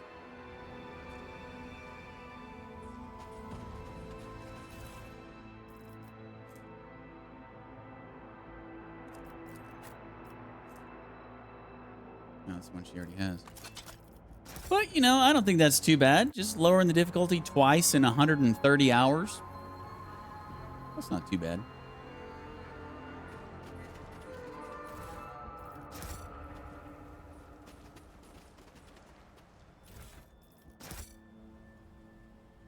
I thought I was done for, but the Emperor protects. No, I protected you. I mean, yes, the Emperor protects. Okay. May your bloodline be blessed until the end of time, Heavenly Envoy. A strange, meaty growth the size of a human head is clinging to the skull and neck of a man. The emaciated face, at least the part of it you can see from under the pulsating alien flesh, bears no emotion, and the cracked lips hang slackly open. Your vision grows dim and you have a sinking feeling in your chest. But you are still alive and are trying to open your eyes. Dark figures dash about in the twisting shadows cast by the fire. One of them is standing in front of you, casually tossing something from one hand to the other. You slowly turn your stiff neck and dumbly stare at the stump where your right arm used to be. The figure comes closer, tosses a frozen hand onto the ground, and breaks off the tip of your nose with a little crunch. Why haven't you died with the others? Why are you still alive? Oof, willpower failed. Pain, fury, sadness, despair, pleasure, fury, sadness, pain, despair, pleasure, pain, despair, fury, sadness, pleasure. The feelings wash over you, making your heart beat a mad tattoo, choking your breath and turning your vision black. Scalding tears streak down your cheeks, crystallizing in the frosty air. You can't take it anymore. You are exhausted. Home. You want to go home. The hell? Disturbed? Each stack inflicts a -10 penalty to any willpower or fellowship tests. Yeah, sorry, man. Your dude's messed up. And now I'm messed up because I was trying to help him. Are you finding as you level up, you're using all the talents? Because I'm having a hard time choosing which talents to use. Then there seems to be a ton of them. I mean, I don't use all of my talents all the time, but I use the vast majority of the talents, yeah. I will say that ever since I got to about level 30, The level ups have kind of just been like, eeny, meeny, miny, mo. Okay, yeah, that one. Because it basically, once I got to level 30, it got to a point where pretty much all of the abilities that were left didn't really help my builds. Like, that's not how I was doing my builds. And so, yeah, I've just kind of been like, click, sure. I think they made I think max level is 55. And yeah, I don't think it should have been that high because I'm at level 44 now. And like I said, at around level 30 is when I started noticing like, okay, none of these help me anymore. So yeah, I feel like max level should have been like 40, not 55. Report a mutiny. Get extra rations. Hey. Okay, that's what I wanted to know. But I would say, yeah, I usually use the majority of all of my abilities that I have unlocked. Yeah. Okay, well, I guess I'm good to keep on keeping on here. See you losers later, and you're welcome, by the way. Go ahead and save real quick.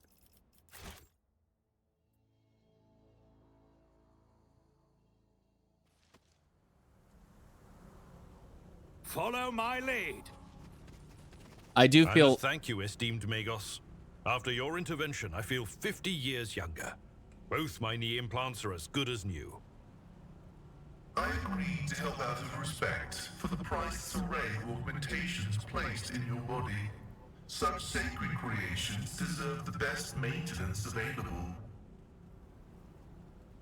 But yeah, if they lowered the max level, then you wouldn't have so many... First of all, you wouldn't have so many abilities. And then, obviously, because you wouldn't have so many abilities, you wouldn't have so many abilities that you just aren't ever going to use or you rarely ever use. Somebody scribbled a few words on top of the propaganda poster. Level 5A, Block C, cheap. Drug dealers.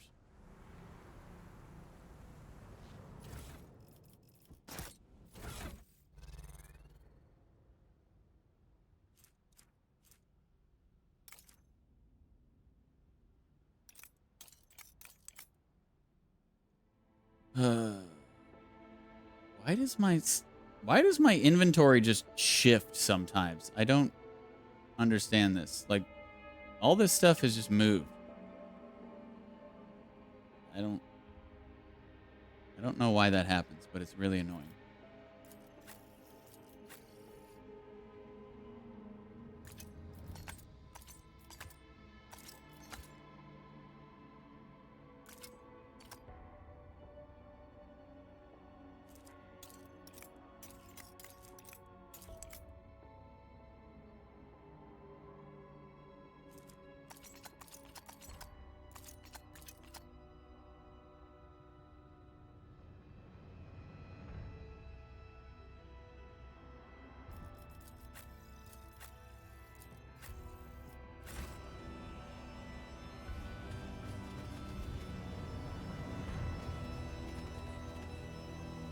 Where are you at in your story now, John? Which chapter are you in?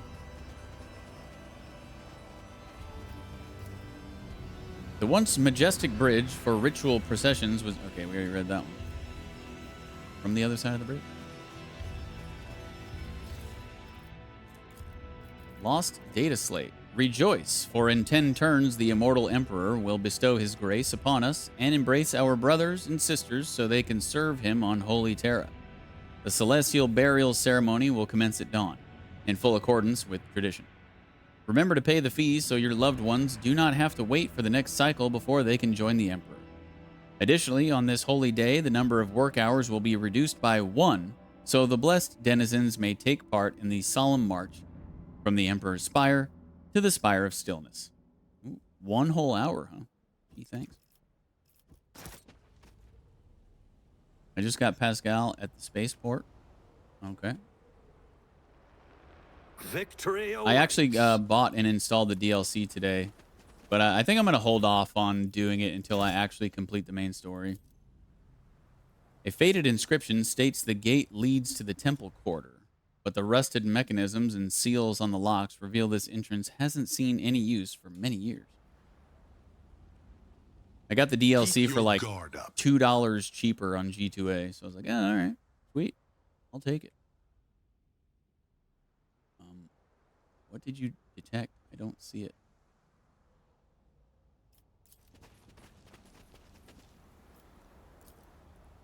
The flying Xeno device emits an unnatural light.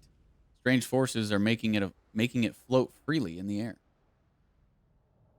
I think that's why I got behind. I was spending time on the DLC and not knowing I was playing it. Yeah. I was like, wait, it should be installed. How am I supposed to trigger this? And I went into my quest log. I didn't see anything new.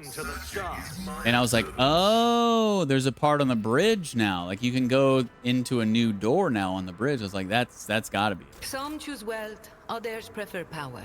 And me, well, I'm not that picky. I'll take both.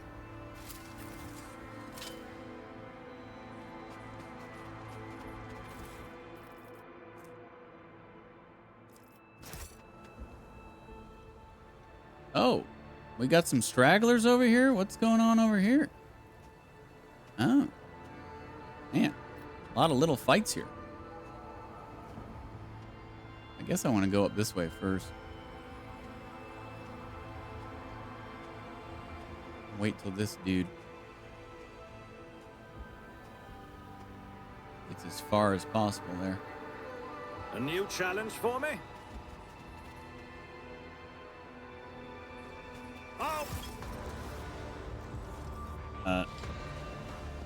Why did the camera come all the way back here? The hell?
As said, so done.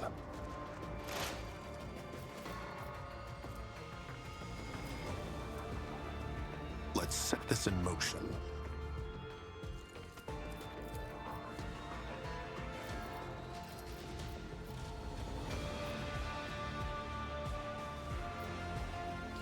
They won't expect this.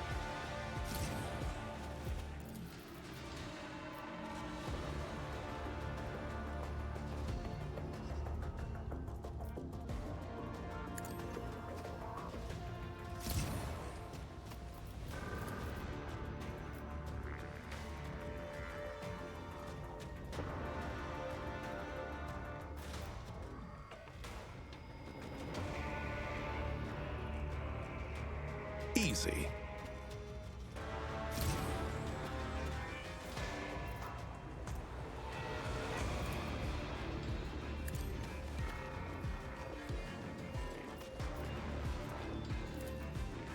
As said, so done.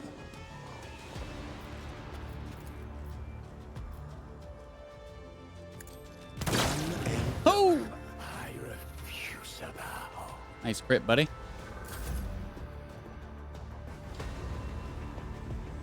Nice crit.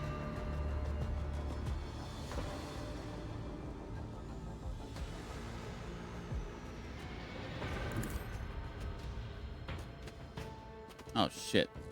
Can't use her flamethrower there. What am I doing? I guess I could just use a shotgun.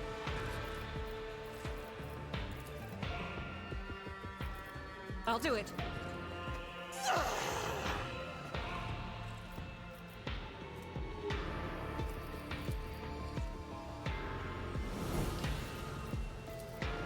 Doubt is for the weak.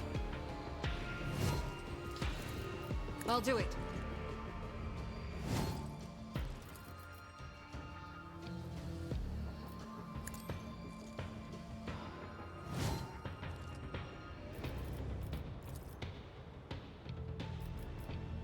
Faith without deeds is worthless.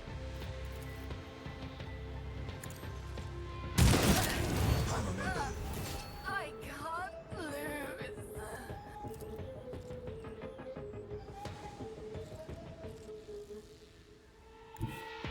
I will bathe this battlefield in righteous fury.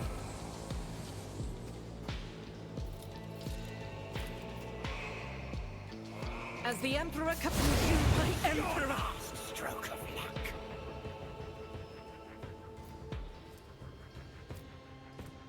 In thy light I stand, and thy light I crave. Doubt is for the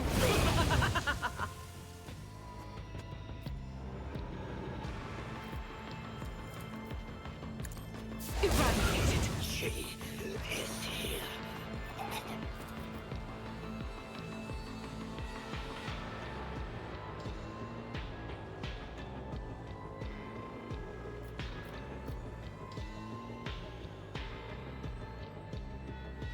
As the Emperor commands, I act. You will pay for this in blood.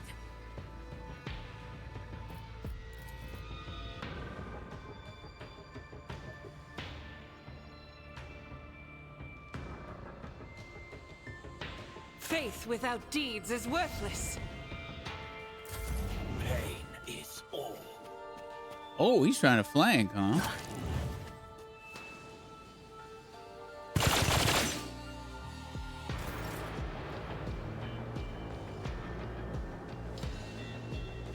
Let's see how they respond to this.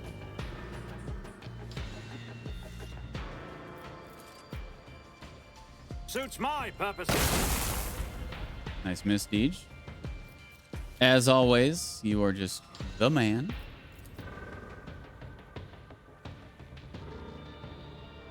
Not a problem for me.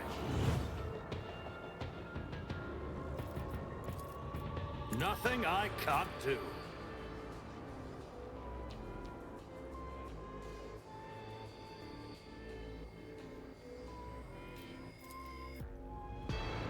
Oh, I can actually reach. 40%.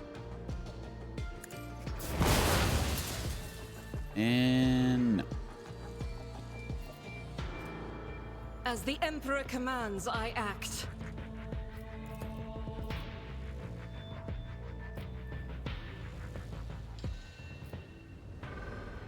Pay attention. Ooh, hello.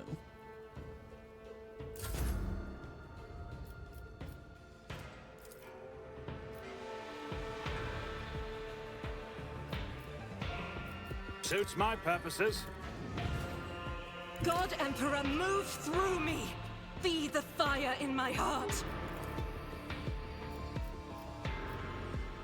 Doubt is for the weak.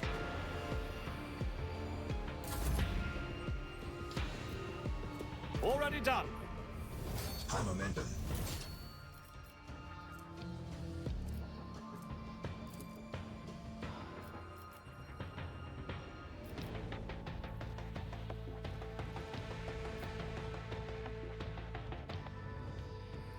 Four dudes left. One, two,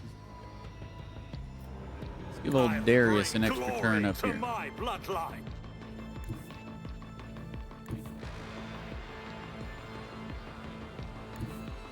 Can't see him from here. I gotta go all the way to the edge.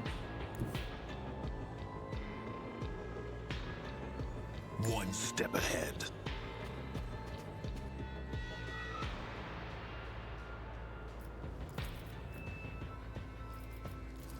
I know what to do.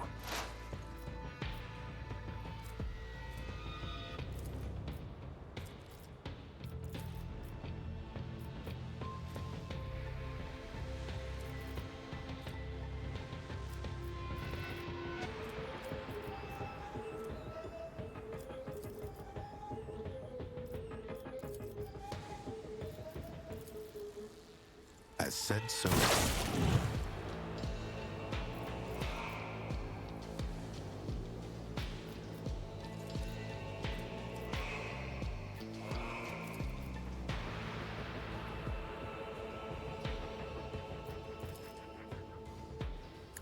Didn't see that one coming, did you? Nice. Let's set this in motion. You clearly are outmatched. Costly mistake. Oh my, yeah. That is how it's done. That is indeed how it's done, my friend.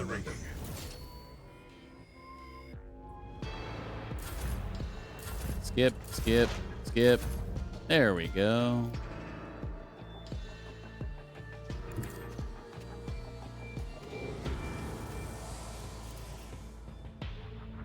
I'll do it. None can escape the Emperor's judgment. I won't tolerate weakness.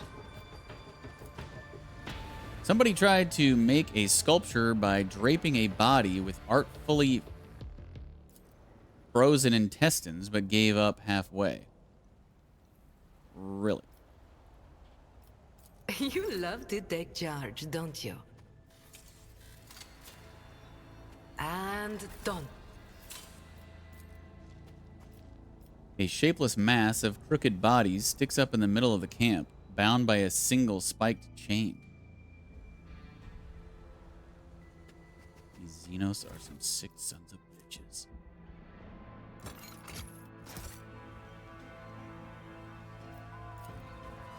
Freeloading is a straight route to the Underhive. Here, here. None shall stand in my way. So we can't go in that door.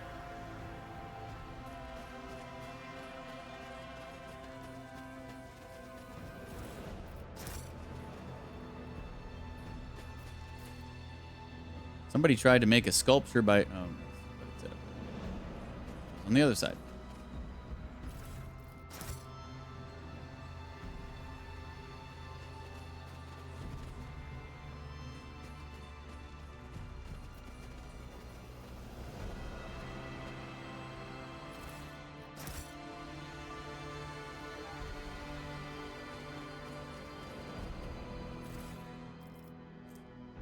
Liquefier grenade.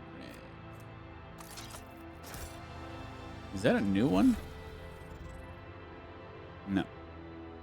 So many different types of grenades and stims, I can't keep track of all of them.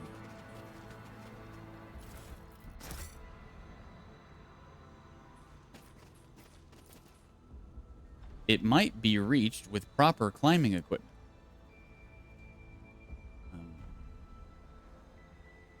Okay. Or you could just go around.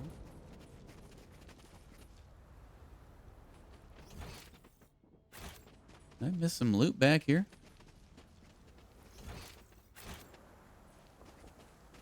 Oh, I did. How did I miss that? Oh, maybe that's what he saw when I was like, what did you see? When the game paused. All right, I guess we just got this area down here, and then we're good. Follow my lead.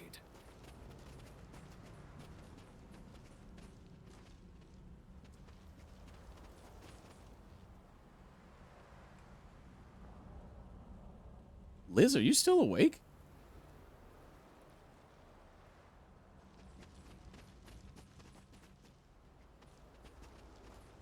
Can't remember if she said goodnight or not.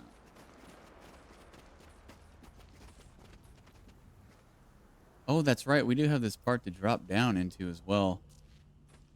Well, let's go down here first.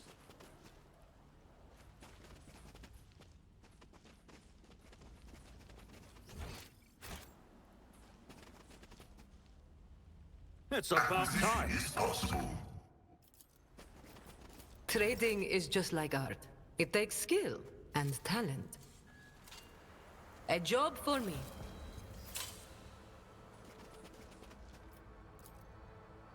Toil to the citizens, Promethium to the stars. Oh man, I don't have any freaking melta charges.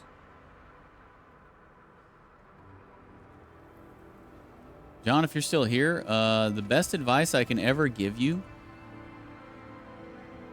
is to don't accidentally sell your melta charges. Challenge for me. Like I did. Yeah. I accidentally put like a stack of like 30 melta charges in my cargo, and then I ended up selling it. I was so mad. And I'm still paying for it, even though I did it a long time ago. Which ones? The melta charges. Explosives. Gold-framed data slate. Jervis. May the immortal emperor guard you with his grace. I have done everything I possibly could. Grab Anjet and Jolanta and flee this cursed world as soon as possible. I left the writ of passage and some savings in our secret stash at the Spire of Pride under one of the wanted posters. May the Master of Mankind bless Acticus for his assistance. I still have unfinished business at the department, so we will reunite on footfall. Your loving brother, Lamprecht von Grotten. Hi, Godus. Bye, Godus. Have a great day at work, dude.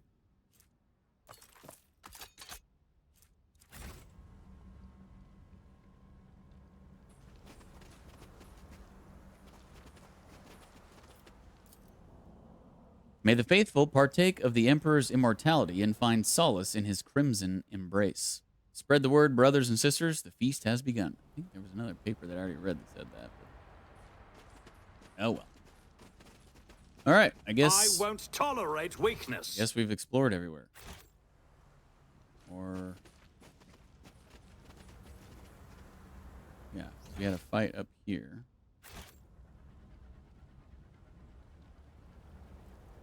All right, well, let's go back and then drop down, see where that takes us.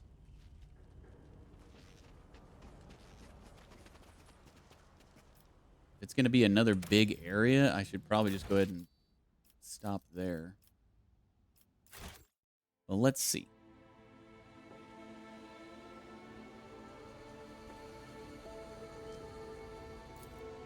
Experience.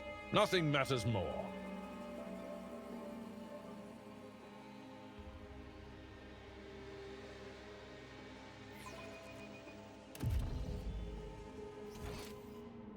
Yeah, it doesn't seem like it's going to be too big.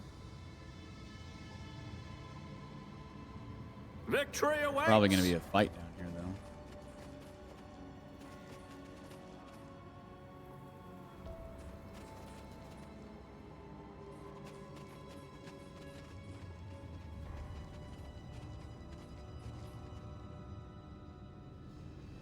Maybe. The empty Promethium canisters bear a child's bloody handprints. Real nice. Maybe I can find a melta charge down here somewhere.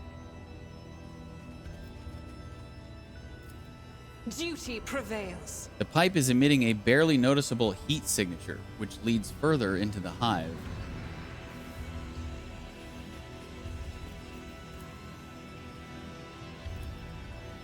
Charred bones stick out from a massive pile of ash. Some bear scratches that may have been left by a blade or by teeth. Part of a woman's face and several delicate fingers are still frozen to the cold generator. Someone shattered the rest of the body, its shards now crunching under your feet. Nice. Real nice. The box is filled with rubbish and frozen bones. Letters, decrees, and torn propaganda posters have been used as kindling. None shall stand in my way. What is this?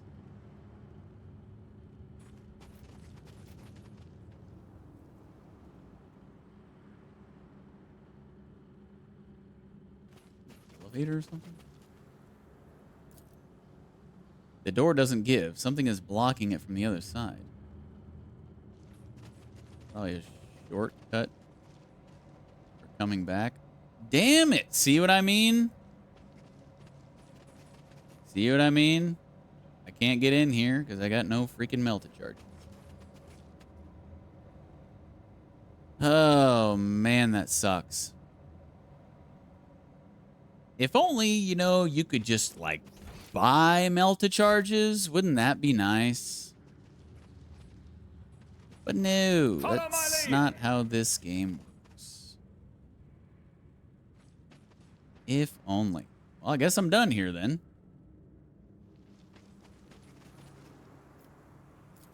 Nothing's impossible for this old officer. I hope the actual... Like, did I complete the rumor? I hope the actual part of the rumor isn't in that area. Cast your eye there. Which it might be.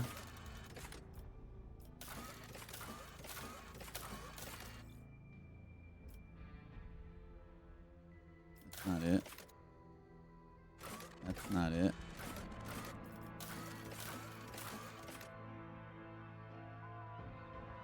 That's not it. That's not it. Nope.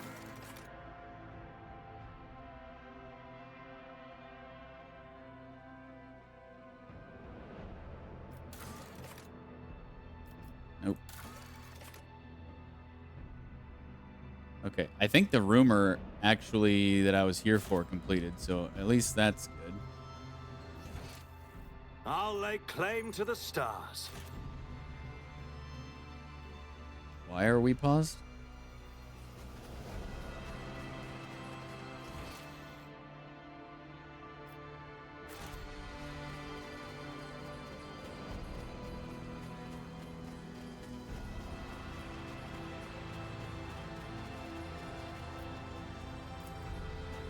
All right, guys, that'll do it for today. Short stream. Be back tomorrow with more Rogue Trader. Let me see. Is the puddle over the system gone?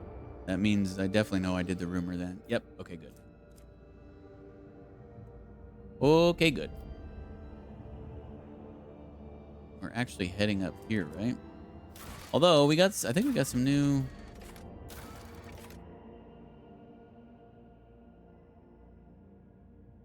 Yeah. That was Salus Prime, right? Yeah. Wraith Taui. We're doing this companion quest for Argenta. Hopefully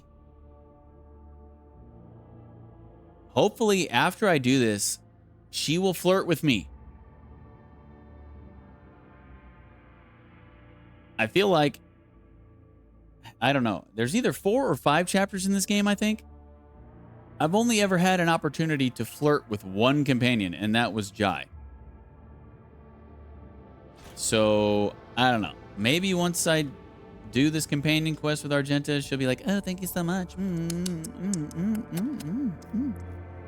But, yeah. What the heck? Why is Jai the only one who's flirted with me so far? I don't like Jai. I don't jive with Jai.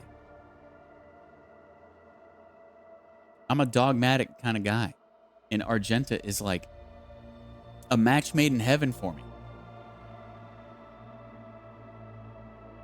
It'll probably be just my luck, though. She'll probably end up being like a lesbian or something. You have to have a female character to to romance her.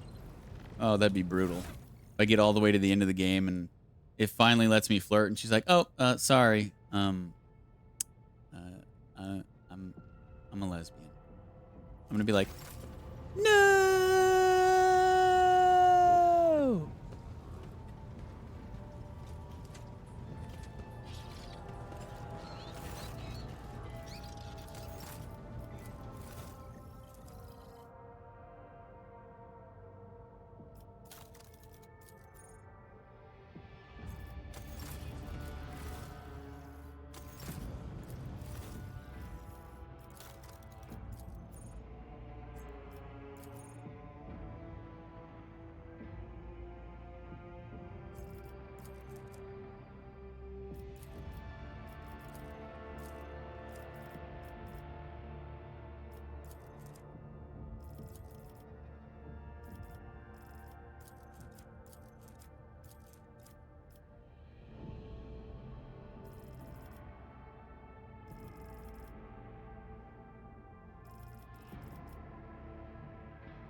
need to get to the with them? Need to look again.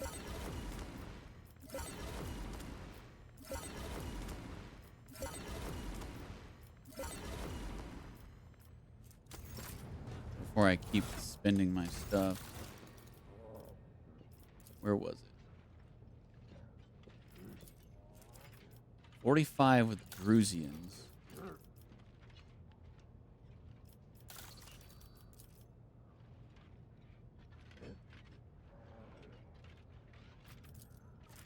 $41 with Fellowship. Okay. I think that was the highest.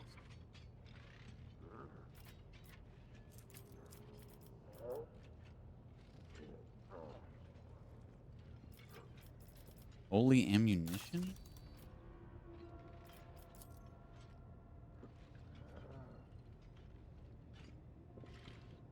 What's holy ammunition? Holy servitude.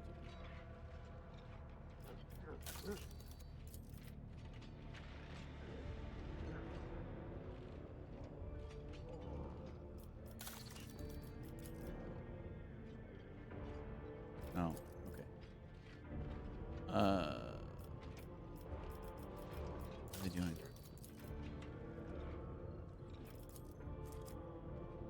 Yeah, so we need 41K with Fellowship.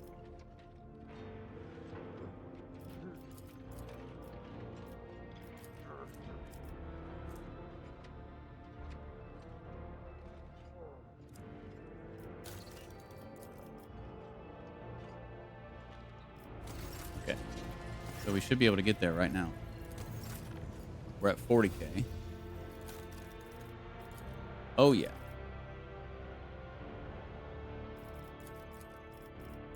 $41K, bang, bang.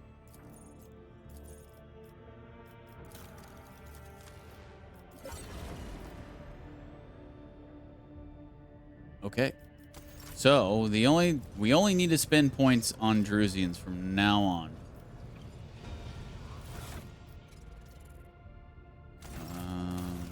Honest.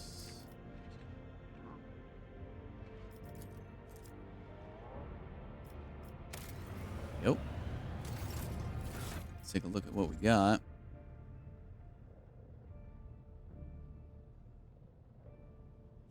Whenever the wearer's area attack damages at least 2 enemies within a 2-cell radius from the wearer gains the kick ability, costing 0 AP to use until the end of their turn.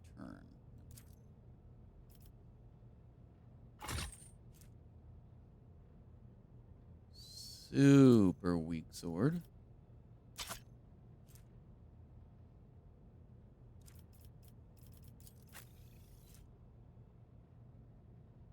Nope.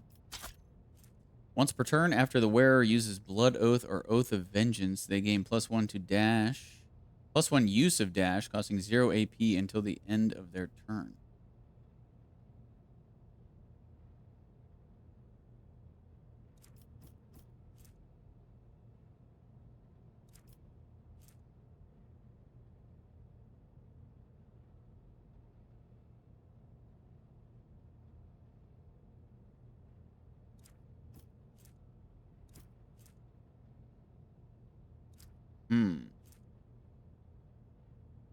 Blood Oath, Oath of Vengeance?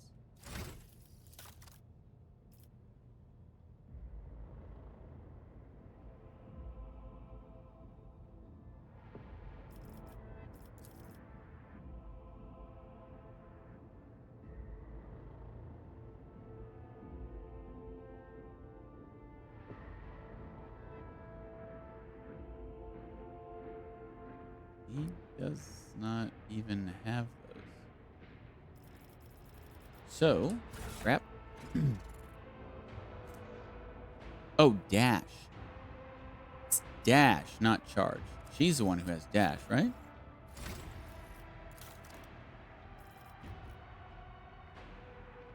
Does she have Blood Oath or Oath of Vengeance?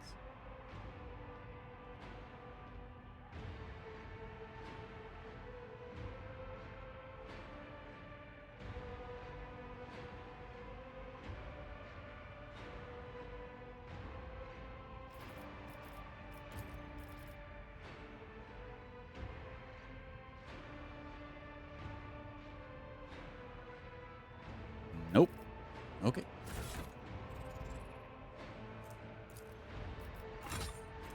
This grimoire increases the chance of triggering psychic phenomena by 15%.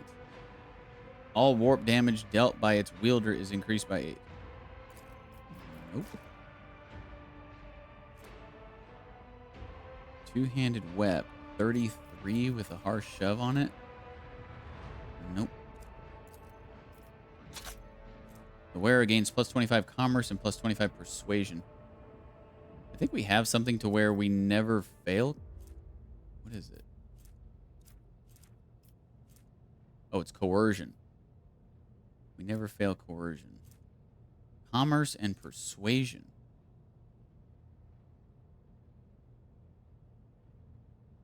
Well, Deej has 127 and 130 respectively.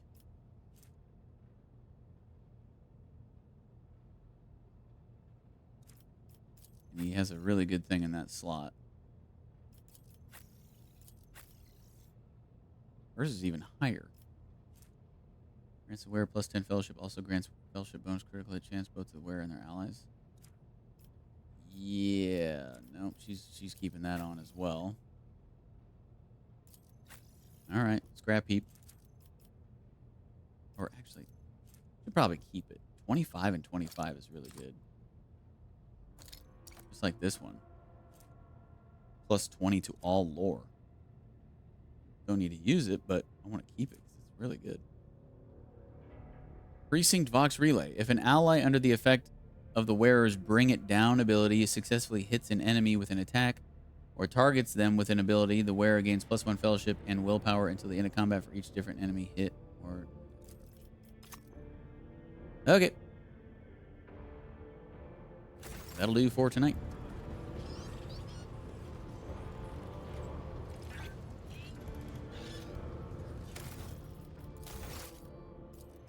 Thanks for watching, guys. Good night.